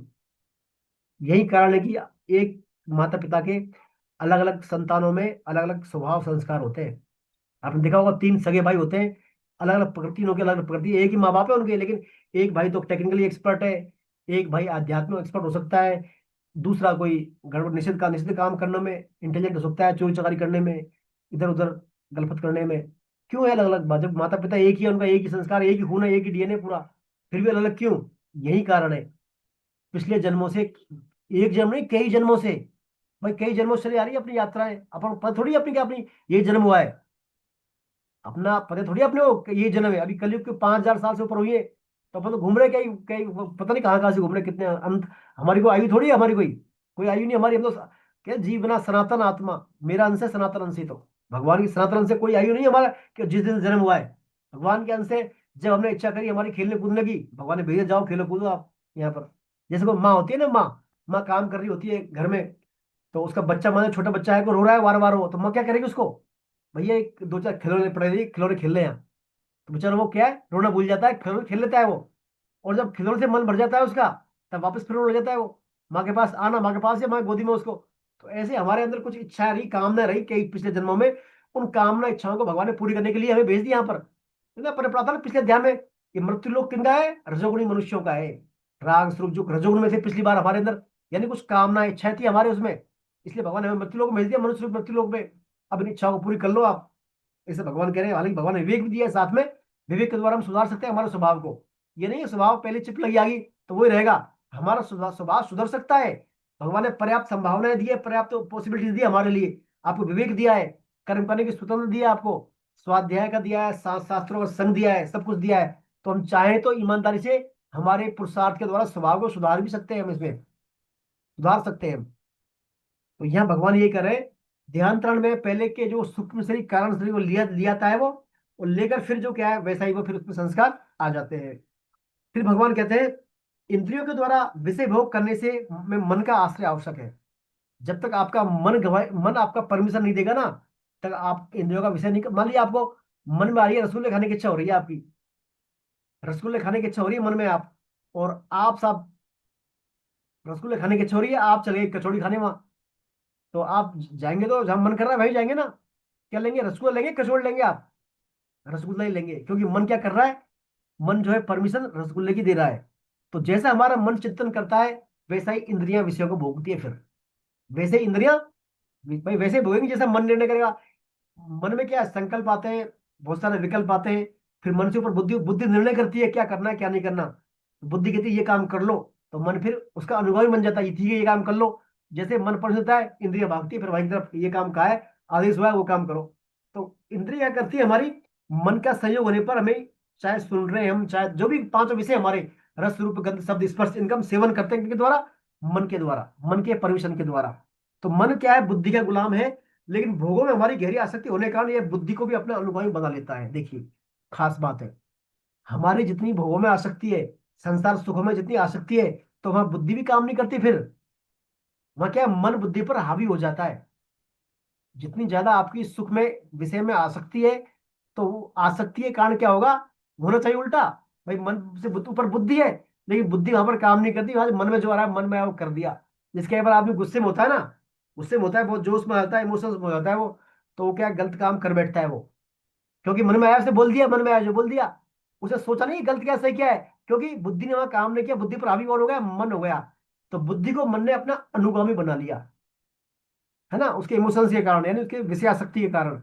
तो वहां पर क्या है, मन फिर जो है अपने को बुद्धि को अनुगामी बना लेता है, और ऐसे ऐसे फिर वो फंस जाता है भोगों में, फंस जाता है। राजा ययाति उदाहरण है, भागवतम में आता है, राजा ययाति ने क्या किया, राजा ययाति की स्त्री संग में इतनी ज्यादा आसक्ति थी, मतलब वो लंबे समय तक चिरकाल तक स्त्रियों का संग करना चाहता था वो, तो उसने अपने बेटे से भी ले लिया उधार के, बेटे तेरी जवानी को इसको मेरे को दे दो आप, मैं क्या भोगना चाहता हूँ लंबे समय तक।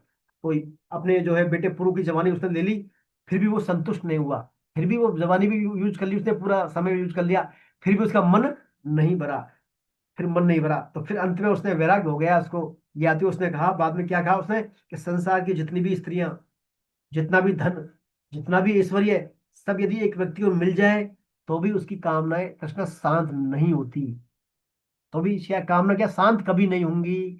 पूरा इस संसार का जितनी भी कंचन सोना मिल जाए, कामने मिल जाए, सब ऐश्वर्य मिल जाए, सब मिल जाए, फिर भी उसकी कामना शांत नहीं होगी। उल्टा ये क्या करेंगी, आग में घी डालने के समान है। आग में जितना इंद्रियों को आप तृप्ति करोगे उतनी क्या है पावरफुल बनेंगी ज्यादा। इनको क्या है विषैले सर्प के समान बताया शास्त्रों में, जैसे विषैले सर्प को जितना दूध पिलाओगे क्या होगा, उसका विष और बढ़ेगा, उसका विष और बढ़ेगा, विष कम नहीं होगा दूध पिलाने से। ऐसे ही इंद्रियों को जितना भोग कराएंगे, जितनी विषयों से इसको संयोग करवाएंगे, उतनी ये बलशाली बनेंगी, और आग में घी डालने के समान ये भड़केंगी ज्यादा। तो जैसे स्वप्न में जल पीने से प्यास नहीं बुझती, ऐसे ही कभी भोग की तृप्ति से हमारी इंद्रिया तृप्त नहीं हो सकती। इनका एकमात्र इलाज है विवेक पूर्वक इनका त्याग, विवेक पूर्वक त्याग इनका एकमात्र इलाज है, यानी हम हमारी रचना पर संयम कर लें। देखिए हमारे पांचों इंद्रियों में सबसे महत्वपूर्ण है जिह्वा। जिह्वा आपकी यदि कंट्रोल में आ गई तो आपकी और इंद्रियां स्वतः ही कंट्रोल में आ जाएंगी, फिर और इंद्रियां स्वतः ही कंट्रोल में आ जाएंगी आपकी, आपका बोलना, सुनना, चलना फिरना सब कंट्रोल। जिह्वा सबसे महत्वपूर्ण रसने इंद्रिया। तो रसनेंद्रिय को हम यदि इस पर ट्रिक ले लें को नियंत्रण करने की, रसनेंद्र के दो काम है, बोलना और खाना, है ना। तो बोले हम वही भगवान के नाम बोले, भगवान की बातें बोले, भगवान के गुण, भगवान की लीला, भगवान का धाम, भगवान का चिंतन करें, इससे भगवान के बारे में बात करें, इससे जो भी बात करें। और ग्रहण क्या करें इससे, भगवान को ऑफर किया हुआ प्रसाद, भगवान को भोग जो लगते हैं, भगवान को भोग लाते हैं, जो प्रसाद बन जाता है उसी को ग्रहण करें इससे। तो ग्रहण करें भगवान का प्रसाद, और बोले भगवान संबंधित बातें से ज्यादा। हालांकि संसार में काम तो करना ही अपने को, लेकिन वहां पर ध्यान रखें पे ज्यादा से ज्यादा क्या गॉसिप ना करें, इससे सिर्फ भगवत संबंधी चर्चाएं करें। तो हमारी क्या है, ज्यादा भगवान नाम जाप करें, भगवान नाम जाप करें, है ना। तो क्या होगा फिर, हमारी इस इंद्रिय के माध्यम से और इंद्रिय हमारी सब क्या है, ट्रैक पे रहेंगी फिर, है ना। और इंद्रियां ट्रैक पे रहेंगी तो मन भी फिर हमारा रहेगा उसमें नियंत्रण में। और मन नियंत्रण में रहेगा, फिर बुद्धि फिर सही का अपना काम करेगी, बुद्धि सही आपका निर्णय करेगी, विवेक का क्या करना है क्या नहीं करना सही निर्णय करेगी। तो हमारा क्या मामला सही चलेगा। और यदि हमने मन को इनको नहीं किया नियंत्रण में, जिब्या को इंद्रियों को, तो फिर मामला क्या गड़बड़ हो जाएगा, मामला फिर गड़बड़ हो जाएगा। तो ये दो श्लोकों में बातें, फिर आइए दो श्लोक और पढ़ते हैं इसमें। अगले श्लोक, श्लोक नंबर 10। सर सर इसमें जी। सर इसमें एक बात पूछनी थी सर। जी सर। सर ये इंटीग्रेटेड सर्किट जो आपने आईसी पढ़ा था, इससे नीचे दो तीन चार लाइन है, वास्तव में शुद्ध चेतन आत्मा का किसी शरीर को प्राप्त करना और उसका त्याग करके दूसरे शरीर में जाना हो नहीं सकता, हाँ, क्योंकि आत्मा अचल और समान रूप से सर्वत्र व्याप्त है। इसके ये समझ में नहीं आया सर, आत्मा का तो आना जाना है नहीं, तो फिर आत्मा तो दूसरा सर शरीर कैसे धारण। सर्वव्याप्त है आत्मा। हाँ, ये इसको आत्मा, पूरे थोड़ा सा, हाँ। आत्मा तो सर वैसे ये मेरी पुस्तक में है नहीं, है ना। शायद आपकी होगा, मैं होता तो बोलता इसको, चलिए कोई बात नहीं, फिर भी है ना। देखिए आत्मा तो क्या है सर, सर्वव्याप्त है, अचल है, स्थाणु अचलो एवं सनातन है। दूसरा दिया था ना, अव्यक्त अचल स्थाणु स्थिर है, अव्यक्त है अचल है। तत्व से तो, तत्व की दृष्टि से, तत्व की दृष्टि से आत्मा सब जगह व्याप्त है, अचल है, स्थिर है, सनातन है, तत्व की दृष्टि से। लेकिन हम कहते हैं भाई, एक शरीर को छोड़कर दूसरा शरीर धारण कर लिया, तो तब तो वही उसमें है। तात्विक दृष्टि से तो वही है, आत्मा कहीं नहीं जाती। नहीं, तो तात्विक, एक शरीर से दूसरे शरीर में गई तो है आत्मा सर। नहीं, सुनिए बात, तात्विक दृष्टि से जो तत्व है ना, भगवान का तत्व, जैसे अपने अंतिम श्लोक पढ़ा था कि उसी एकांतिक सुख का आश्रय में हूँ, सनातन धर्म का हाँ, आश्रय हूँ, एकांत और ब्रह्म का आश्रय में हूँ, है ना। मैं हूँ, हाँ हाँ। तो उसी तत्व के आश्रय कौन है, भगवान। तो तत्व की दृष्टि से तो आत्मा अस्थिर है, अचल है, अव्यक्त है, सनातन है। लेकिन हम उस दृष्टि से देखते हैं कि देहांतर हो रहा है, तो मान हम्म, लेते हैं उसको, मान लेते हैं हम के क्योंकि दुहे मिलता है दूसरा, भाई देहांतर तो होता है ना। हाँ, देहांतर में देह से निकल के दूसरे देह में जाती है आत्मा, है ना। और मानते हैं भाई पहले ही भाई प्राण निकलते हैं तो आत्मा हो जाती है। तो तत्व की दृष्टि से तो आत्मा अचल अस्थिर सर्वव्याप्त है। लेकिन हम उस दृष्टि से देखें, देहांतर की दृष्टि से तो मान लेते हैं हम कि एक देश से दूसरे देश में देहांतर हो गया। लेकिन वास्तव में तत्व की दृष्टि से तो आत्मा है ही, सर्वव्याप्त है वो, कहीं नहीं जाता, सब जगह व्याप्त है वो तत्व है। ये तो भगवान का जो तत्व है ना, जब वासुदेव सर्वम भगवान कहते हैं। भगवान ने कहा था 7वें अध्याय में, तूत्री मणिनाम न किंचित धनंजय, मेरे अलावा कुछ है नहीं संसार में, सब कुछ मैं ही मैं हूं। तो यानी जो देह है ना, देह, पंच तत्व की देह यही भगवान की है। पंच महाभूत भगवान की अपना प्रकृति तो है, हम्म, महाभूत के संयोग से शरीर बनता है अपना, पंच महाभूत के संयोग से तो उस शरीर बन रहा है, और वो भी यही है, शरीर भी यही है, पंच महाभूत भी यही है, आत्मा भी यही है। लेकिन हम हमारी सांसारिक दृष्टि से मान लेते हैं। वस्तुतः हमारा शरीर भी कहाँ गया, स्थूल शरीर गया कहाँ भाई, पंच महाभूत का शरीर था, पंच महाभूत में विलीन हो गए वो, है तो यही, कहाँ गया वो, संसार में ही है, गया कहाँ, संसार में ही है। जब देखे बाली का, जब भगवान ने वध किया था, तो बाली की पत्नी विलाप कर रही थी, बाली की पत्नी बहुत विलाप कर रही थी। तो भगवान राम ने समझाया उसको, भैया अब तुम विलाप क्यों कर रही हो, क्या बाली के लिए कर रहे हो विलाप। बाली का शरीर तो पंच से बना, पंच महाभूत का शरीर है, पंच महाभूत है, और ये भी पंच महाभूत क्या है, इनमें मिल गया, यही शरीर ये यही है, कहीं नहीं गया। और रही बात आत्मा की, तो आत्मा तो सब जगह व्याप्त है, आत्मा कहाँ है, यही है आत्मा, अविनाशी आत्मा है, सनातन है, अचल है, स्थिर है। कहाँ है आत्मा, यही है। तो शोक किस लिए कर रही हो तुम, ऐसे भगवान राम कहते हैं, उसमें आप देखेंगे रामचरितमानस में, बाली हम्म, की। तो तत्व दृष्टि से तो आत्मा अचल है, अस्थिर है, अव्यक्त है, सनातन है, तत्व दृष्टि से। लेकिन हम क्या मान लेते हैं उसको, देहांतरण कर रही है, हम्म, लेकिन है नहीं वैसे वास्तव में। तात्विक दृष्टि से आपने सही कहा है, वही बात है जो मैं दूसरे अध्याय में पढ़ा था, अव्यक्तो अचलम, अव्यक्तो अचलम सनातन है, अचल है, अव्यक्त है, सर्वव्याप्त है, वो सर्वव्यापक है, कहीं नहीं जाती, यही रहती है वो। ठीक है। ठीक सर, ओके। हाँ, ये बात है। आइए अब चलते हैं, आगे चलते हैं हम, अगला श्लोक पढ़े, कौन सा श्लोक है अगला। 10-11। 10-11 टाइम है, अभी टाइम है ना अभी, हाँ। या जी, मैं अगली बार पढ़ूँ? पढ़े। हाँ ऋतु जी आप पढ़े, आपने आप पढ़े बिल्कुल जी। जी ऋतु जी पढ़े। उत्क्रामान्वितं स्थितं वापि भुजानां वा गुणान्वितं विमूढा नानुपश्यन्ति पश्यन्ति ज्ञानचक्षुषः यतन्तो योगिनश्च यतन्तो योगिनिश्चैनं पश्यन्त्या तत्त्वमान्य विस्थितं यतन्तो आप्युक्ता आत्मानो नैनं पश्यन्त ये चेतसाः। ये कितना पढ़ना है जी हिंदी का? अर्थ पढ़े, दोनों श्लोक को अर्थ पढ़े आप। जी।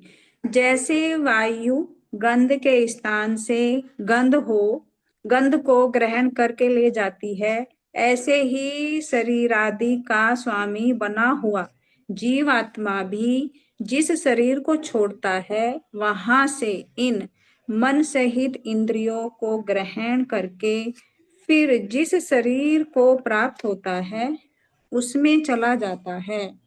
यह जीवात्मा मन का आश्रय लेकर ही श्रोत्र और नेत्र तथा त्वचा, रसना और घ्राण, इन पांचों इंद्रियों के द्वारा विषयों का सेवन करता है। शरीर को छोड़कर जाते हुए या दूसरे शरीर में स्थित हुए अथवा विषयों को भोगते हुए भी गुणों से युक्त जीवात्मा के स्वरूप को मूढ़ मनुष्य नहीं जानते। ज्ञान रूपी नेत्रों वाले ज्ञानी मनुष्य ही जानते हैं। यत्न करने वाले योगी लोग अपने आप में स्थित इस परमात्म तत्व का अनुभव करते हैं, परंतु जिन्होंने अपना अंतःकरण शुद्ध नहीं किया है, ऐसे अविवेकी मनुष्य यत्न करने पर भी इसी तत्व का अनुभव नहीं करते। राधे राधे। अब भैया भगवान दूसरे व्यक्ति की बात बता रहे हैं। भगवान ने पहले बता दिया कि देहांतरण में ऐसे से होता है। अब लेकिन जो इन बातों को नहीं जानते हैं लोग, जो इन बातों को नहीं जानते हैं और उनकी क्या कमियां रहती हैं, वो कैसे समझते हैं, उस बारे में भगवान श्लोक बता रहे हैं। ऋतु जी आप प्रैक्टिस क्या करें श्लोक पढ़ने की, है ना। आपका थोड़ा पढ़ने का तरीका वही वो क्या प्रॉपर नहीं आ रहा अभी और जैसा, है ना। प्रैक्टिस क्या करें आप श्लोक पढ़ने की, अच्छे से आ जाएंगे यहाँ पे। जैसे श्लोक था, श्लोक नंबर 10, उत्क्रामंतम स्तम वापि भुंजानं वा गुणान्वितम विमूढ़ा नानुपश्यन्ति पश्यन्ति ज्ञान चक्षुष है। इसे श्लोक भगवान कह नहीं रहे हैं। आचार्य जी, एक बात पूछनी थी आपसे। जी चलो मैं तो बहुत मिस्टेक करती हूँ, क्या बाकी सभी साधक सही उच्चारण करते हैं श्लोकों का? हाँ, तुलनात्मक रूप से एक अच्छा करते हैं आपसे। तो आपका काफी मिस्टेक है आप वाले में। मास्टर तो कोई नहीं है, लेकिन आपका कुछ थोड़ा, या आप पे हिंदी नहीं आती क्या बात है? ऐसा लगता है सर शायद। इनकी क्या हरियाणवी भाषा है, शायद इनको सर आपका वहाँ लहजा उच्चारण ऐसा लहजा ही है, उच्चारण ऐसा ही है सर वहाँ का। हाँ सर, वही है, मेरे को यही बोलते हैं, वो रसना नहीं बन पाती मेरी, वो टोकना हाँ हरियाणा तो में निकलती है। चलिए कोई हरियाणवी भाषा है, जो भाषा ही ऐसी है सर इनकी। कोई बात नहीं। फिर हाँ भी आप, है ना, फिर भी ऋतु जी आप प्रैक्टिस करें और थोड़ा, है ना, श्लोकों का अच्छा पढ़ेंगे आप, है ना। प्रोनाउंसिएशन वगैरह आपका ये आधे अलग अक्षर से ही गुणान्वितम, है ना, पश्चंत्यात्मलचित है, ऐसा इन अक्षरों को मिला के करने का थोड़ा करें, आ जाएगा अच्छा आप पर, है ना। पहले से काफी अच्छा है वैसे आपका, शुरुआत में तो ठीक काफी अच्छा था। चलिए, तो यहाँ पर देखिए, इस श्लोक में भगवान कह रहे हैं, शरीर को छोड़कर जाते हुए या दूसरे में स्थित हुए अथवा विषयों को भोगते हुए भी गुणों से युक्त जीवात्मा के स्वरूप को मूढ़ मनुष्य नहीं जानते। मूढ़ मनुष्य क्या है, इन बातों को नहीं जानते। ज्ञान रूपी नेत्रों वाले ज्ञानी मनुष्य ही जानते हैं। यत्न करने वाले योगी लोग अपने आप में स्थित इस परमात्म तत्व का अनुभव करते हैं, परंतु जिन्होंने अपना अंतःकरण शुद्ध नहीं किया है, ऐसे अविवेकी मनुष्य करने पर भी इस तत्व का अनुभव नहीं करते। देखिए, यत्न करने पर भी इस तत्व का अनुभव नहीं करते।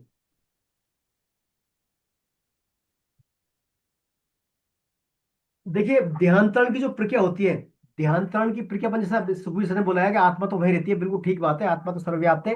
तो जो देहांतरण की जो प्रक्रिया है इसमें, उस दृष्टि से, संसारिक दृष्टि से, तो वहां पर क्या है, इसमें कुछ समय नहीं लगता, इसमें कुछ भी समय नहीं लगता है।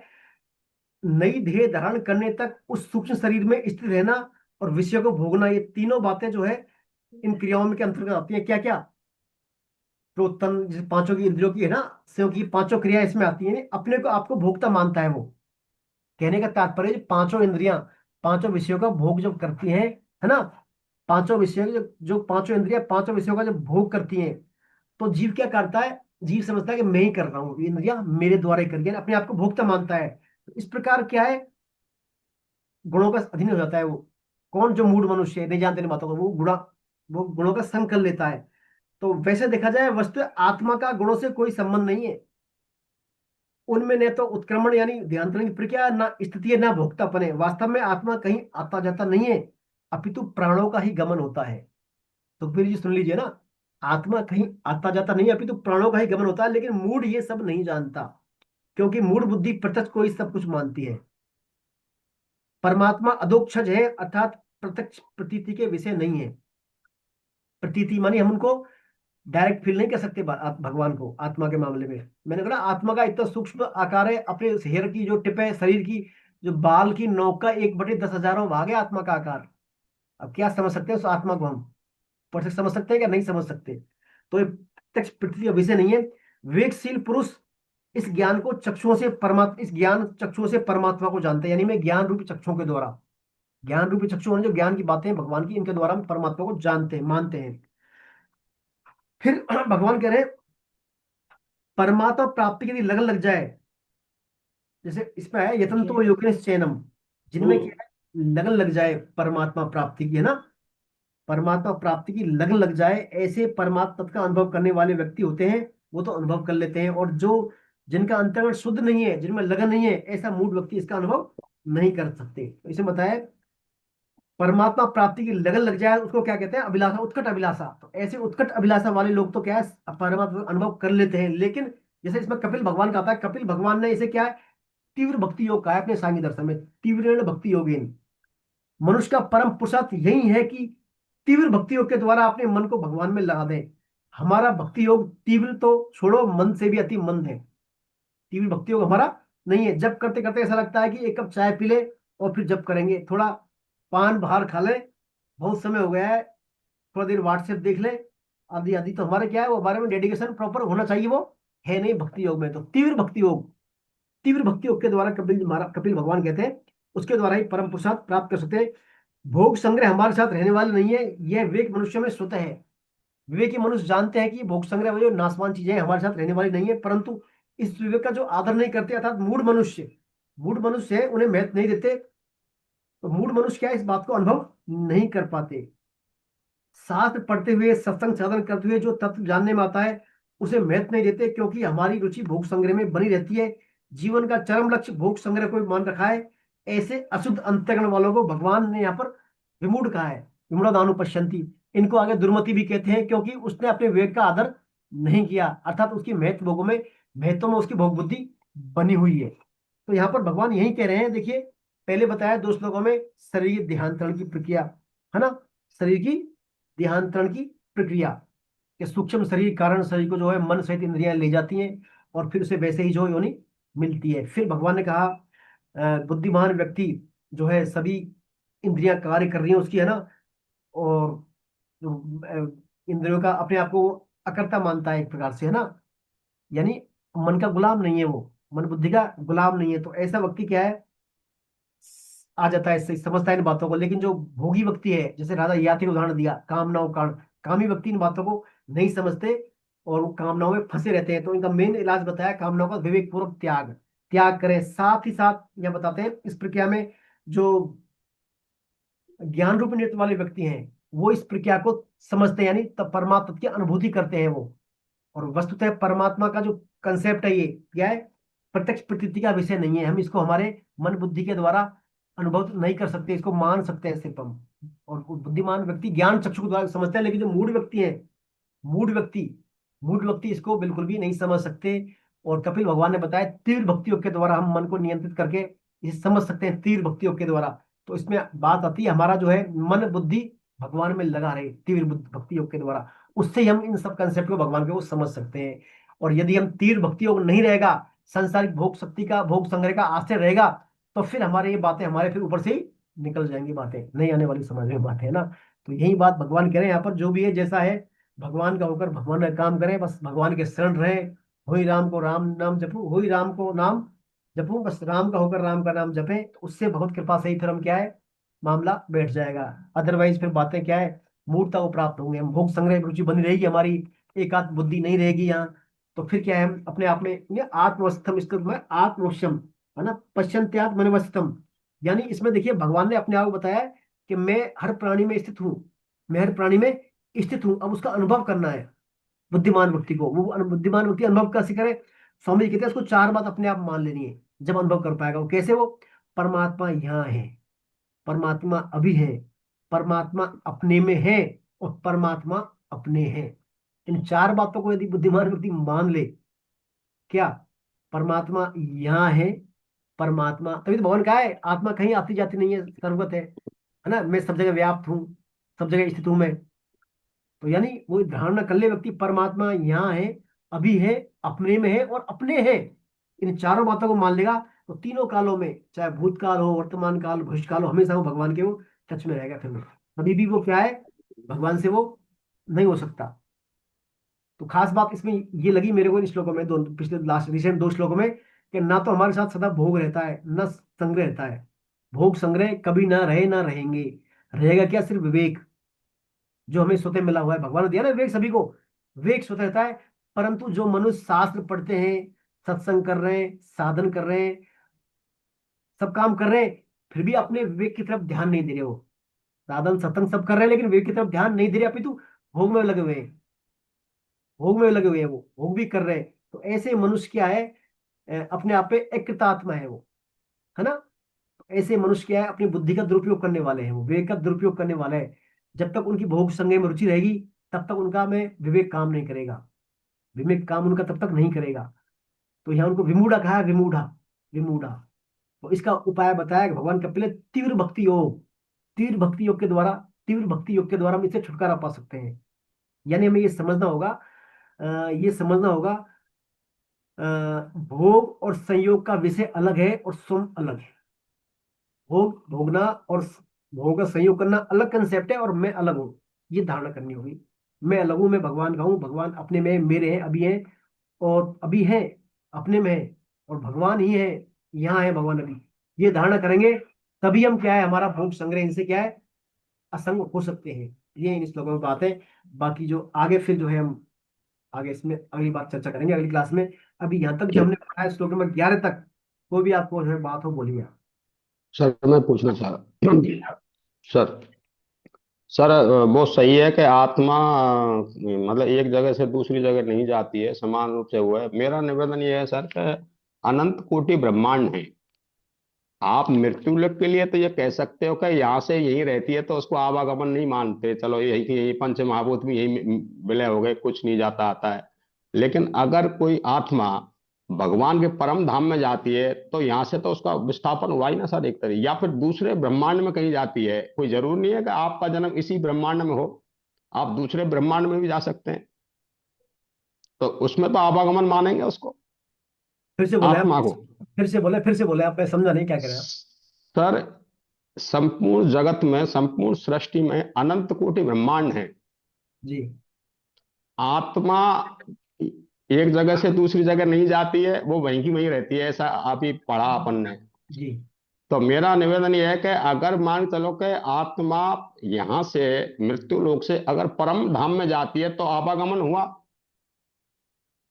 और अगर दूसरे ब्रह्मांड में जाती है, अनंत कोटि ब्रह्मांड है, इस ब्रह्मांड से, इस मृत्यु लोक से अगर दूसरे ब्रह्मांड में कहीं जाती है तो भी आवागमन हुआ। वो आत्मा तो यहाँ नहीं है, वो दूसरी जगह चली जाएगी।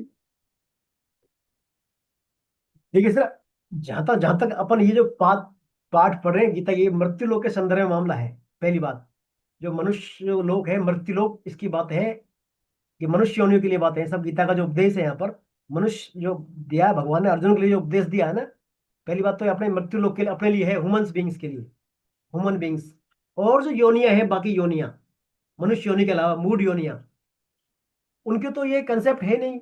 उनको तो भोग योनियां है, स्वतः ही वो डाइवर्ट हो रही है, वो एक योनि से दूसरी योनि में स्वतः ही चल रही है, वो स्वतः ही उनका भोग हो रहा है, वो भोग भोग कर रही है वो। कुछ समय इस योनि में हो गई, फिर अगली उसके बाद जैसे जलचर थलचर होते हैं ना, 84 चक्र है योनियों का। नहीं, मतलब एक ब्रह्मांड से दूसरे ब्रह्मांड में जाने की बात कह रहा हूँ सर, ये एक तो ब्रह्मांड से दूसरे ब्रह्मांड में। सर अलग अलग ब्रह्मांड की अलग अलग कहानी है सर, बहुत सारे अलग अगर आत्मा, ब्रह्मांड है। नहीं कोई कोई जरूर थोड़ी है सर, मैं अभी इस जन्म में इस ब्रह्मांड में हूँ और अगले जन्म में पता नहीं कौन से ब्रह्मांड में जाऊं। लोग जा सकते हैं लोग में, उच्च लोक में। उन्हें उच्च लोक से मतलब नहीं है, और भी ब्रह्मांड है सर इस तरह हाँ के, जब ब्रह्मांड कितने अनंत अनंत कोटि ब्रह्मांड है। अनंत कोटि ब्रह्मांड है, बात सही है सर आपकी। अनंत हाँ। कोटि ब्रह्मांड है, अलग अलग हिसाब से है ब्रह्मांड। लेकिन यहाँ जो हम पढ़ रहे हैं ये खास रूप से मृत्यु लोक के संदर्भ में बातें हैं अभी। हम्म। ये जो गीता का जो उपदेश दिया है भगवान ने यहाँ, अब ये देखिए भगवान की तो बहुत सारी है सब, अनंत हरि कथाएं अनंत है, बहुत सारी है अनंत। है ना। इस बारे में मेरे को ज्यादा भी जानकारी नहीं है, और ब्रह्मांडों की क्या स्थिति है, क्या स्टडी होगी, है ना। ये सब उच्च मतलब पोस्ट ग्रेजुएट लेवल का है।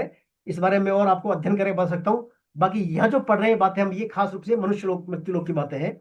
अर्जुन के बारे में जो कृष्ण भगवान का संवाद है उस बारे में तो है। भाई और ब्रह्मांड का कैसे क्या सिस्टम है उस बारे में मेरे को इतना ज्यादा जानकारी नहीं है अभी, मैंने कभी सोचा भी नहीं है ना। मैं तो ये एक एक ही जो अपना ये लोक है, ये एक एक ब्रह्मांड में लोग होते हैं सब, ये एक ब्रह्मांड है, एक ब्रह्मांड है पूरा, हाँ हाँ सर, बहुत सारे इसमें लोग हैं, है ना। ब्रह्मलोक तक ये एक ही लोक है हाँ सर, ये तो। उर्दू लोग, निम्न लोग, मध्य लोग, सब एक हाँ ही सब, ये तो एक ही ब्रह्मांड हुआ। हाँ, ऐसे अनंत ब्रह्मांड है। अब उन अनंत, ऐसे अनंत ब्रह्मांड है। अनंत कोटि ब्रह्मांड है, अब उन अनंत कोटि हाँ। ब्रह्मांडों की क्या कैलकुलेशन है, क्या है, ये तो मैंने कभी इस बारे में पढ़ा भी नहीं, ना मेरे को भी जानकारी। मैं कर सकता हूँ इस बारे में प्रयास सर, है ना, पर ऐसा पर कह सर दीजिए। इसमें ये लिखा है ना, आत्मा कहीं आता जाता नहीं है, हाँ अपितु प्राणों का ही गमन होता है। प्राणों का आता, आत्मा तो स्थिर रहती है, आत्मा नहीं जाती। क्या प्राणों क्या, का ही गमन होता है, प्राण निकलते हैं, आत्मा अलग है, प्राण अलग है, मैंने पढ़ा है एक जगह। बिल्कुल अलग। बिल्कुल बिल्कुल, प्राण तो अलग है, प्राण तो अलग है, तो आत्मा अलग है। प्राण ही निकल के जाते हैं जो बिल्कुल सूक्ष्म होते हाँ हैं, आत्मा नहीं जाती है कहीं भी। इसमें साफ लिखा है, देखिए नीचे, आत्मा कहीं बिल्कुल आता जाता नहीं, बिल्कुल अपितु बिल्कुल। प्राणों का ही गमन होता है। मतलब गमन मतलब जाती है। प्राण देखिए, प्राण ही होते हैं, प्राण, प्राण ये निकलते हैं, प्राण कोई हाँ प्राणोत्तर हो गया, प्राण ही हाँ, निकलते हैं, प्राण ही निकलते हैं। प्राण ही निकलते हैं, आत्मा प्राण, आत्मा तो प्रभु जी, आत्मा प्राण और आत्मा में थोड़ा डिफरेंस बताइए मेरे को, अलग है। क्या अच्छा, अलग है? आत्मा है क्या? आत्मा फिर व्याख्या आप आत्मा करिए। से परमात्मा बोलते हैं, आत्मा है क्या फिर? प्राण शक्ति जो है ना, प्राण शक्ति नासवान है, पहली बात, प्राण शक्ति नासवान है। प्राण हमारे कम ज्यादा हो जाते, क्षय होते हैं, प्राण क्षय होती है ना। एक युवा आदमी होता है तो प्राण शक्ति तेज होती है, कुछ भी काम कर लेता है, लेकिन वृद्ध होने पर प्राण शक्ति क्षय हो जाती है। तो प्राण क्या नासवान है, जड़ है प्राण, जड़ है, क्षय क्षय क्षय होता है इनके प्राणों का, कम ज्यादा होते हैं, नासवान है। और आत्मा अविनाशी है, शाश्वत है, पहली बात, आत्मा अविनाशी शाश्वत है। आत्मा है वहां पर, इसका लक्षण है प्राण, चेतना, चेतना का मतलब प्राण है वहां पर, चेतना लक्षण है उसका। तो प्राण तो क्या है, जड़ है, आत्मा चेतन है। तो सर प्राणी एक दूसरे के शरीर में जाते हैं क्या? क्या? नहीं चेंज, नहीं नहीं। प्राणी बदलते हैं एक दूसरे के शरीर में? नहीं, प्राण तो नाशवान है, नष्ट हो सब जाते हैं प्राण, कंफ्यूज हो गए। प्राण शक्ति नष्ट हो जाती है, ये प्राण तो निकल कहते जाता है, प्राण नष्ट हो गए। प्राण शक्ति तो जड़ है, नाशवान है, नाश होते हैं प्राणों का। इसी को इसको ऊर्जा कह सकते हैं, ऊर्जा इसका नाम। क्या? प्राण को ऊर्जा बोल सकते हैं, ऊर्जा? नहीं नहीं एनर्जी। नहीं, प्राण, जगह नहीं। प्राण अलग है, प्राण फिर अलग है और आत्मा अलग अलग है, देखिए। शरीर को अलग कौन अलग चलाता है? प्राण जड़ है तो शरीर को कौन चलाता है? हाँ, ये क्या समझ बोल गया रही ना। है? प्राण अगर जड़ है तो शरीर को फिर कौन चलाता है? आत्मा आत्मा, अगर, आत्मा, सोल, सोल, आत्मा, तो आत्मा। आत्मा और प्राण दोनों तो हमारे शरीर में स्थित हुए ना फिर। प्राण तो लक्षण है अपनी चेतना का, प्राण तो हमारे अंदर जैसे ना, अब अपने हाथ है, पैर है ना, जी। ज्ञानेंद्रियां हैं, कर्मेंद्रियां हैं, ऐसे अंदर प्राण है अपने अंदर, प्राण शक्ति है, चेतना की शक्ति है अपने अंदर, ये प्राण तो जड़ है, प्राण ये सर नष्ट होते प्राण हैं।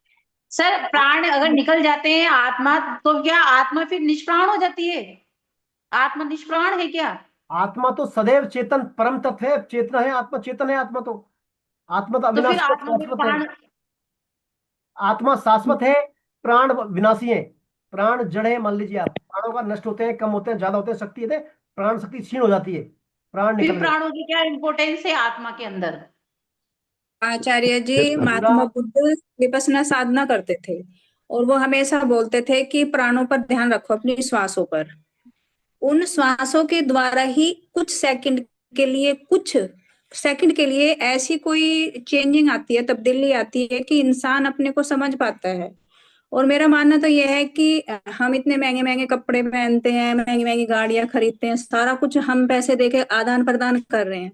अगर हम 10 मिनट बैठ के अपने की खोज करें, सबसे सस्ता हमारा जो ये नाम लेना, हम ध्यान करना सबसे सस्ता है जी। बैठ के अपना खोजना, क्योंकि उसमें हम जब ईश्वर का नाम लेंगे, उनको हम कोई ईश्वर की भक्ति देंगे ना, एक भक्ति दे रहे हैं, और वो हमें क्या देंगे? मोक्ष प्राप्ति। कितना आसान सा तरीका है जी, पर मानव ये चीज समझता नहीं ना, है ना?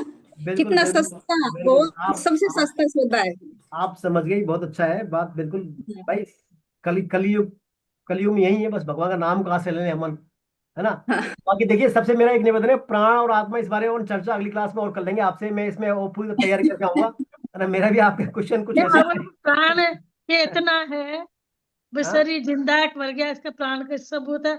मरने के बाद प्राण का जाता है, तो आत्मा का जाती है, आत्मा भी निकलती है ना।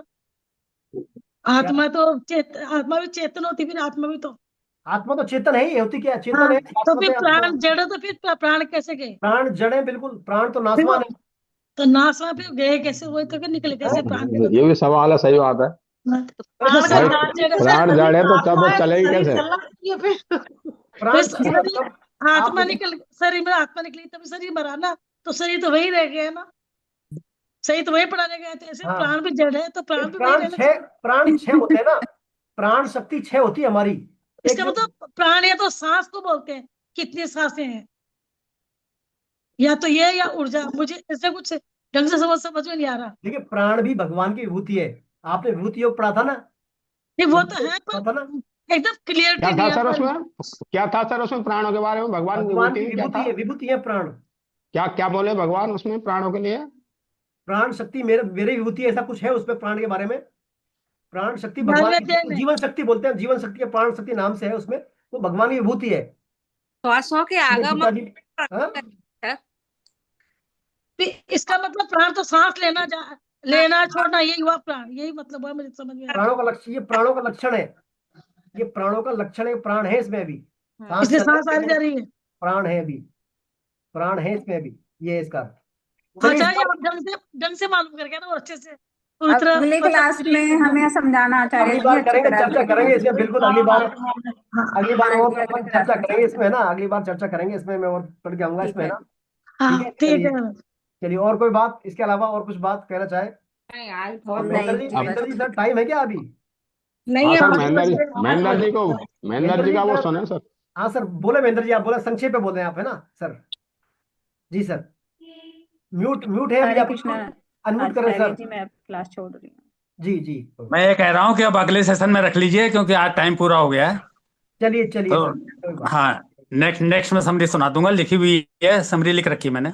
चलिए, हरे कृष्णा हरे कृष्णा, हरे कृष्ण। हरे कृष्ण हरे हरे कृष्ण। कृष्ण। नाम संकीर्तनम यस्य, नाम संकीर्तनम संकीर्तनम यस्य यस्य सर्व सर्व पापणासनम, सर्व पाप प्रणाशनम सर्वपापप्रणाशनम् नामो दुख समनमस्तम, प्रणामोदक नमो समनतम दुःखं नमस्तम् नमामि हरिं परम।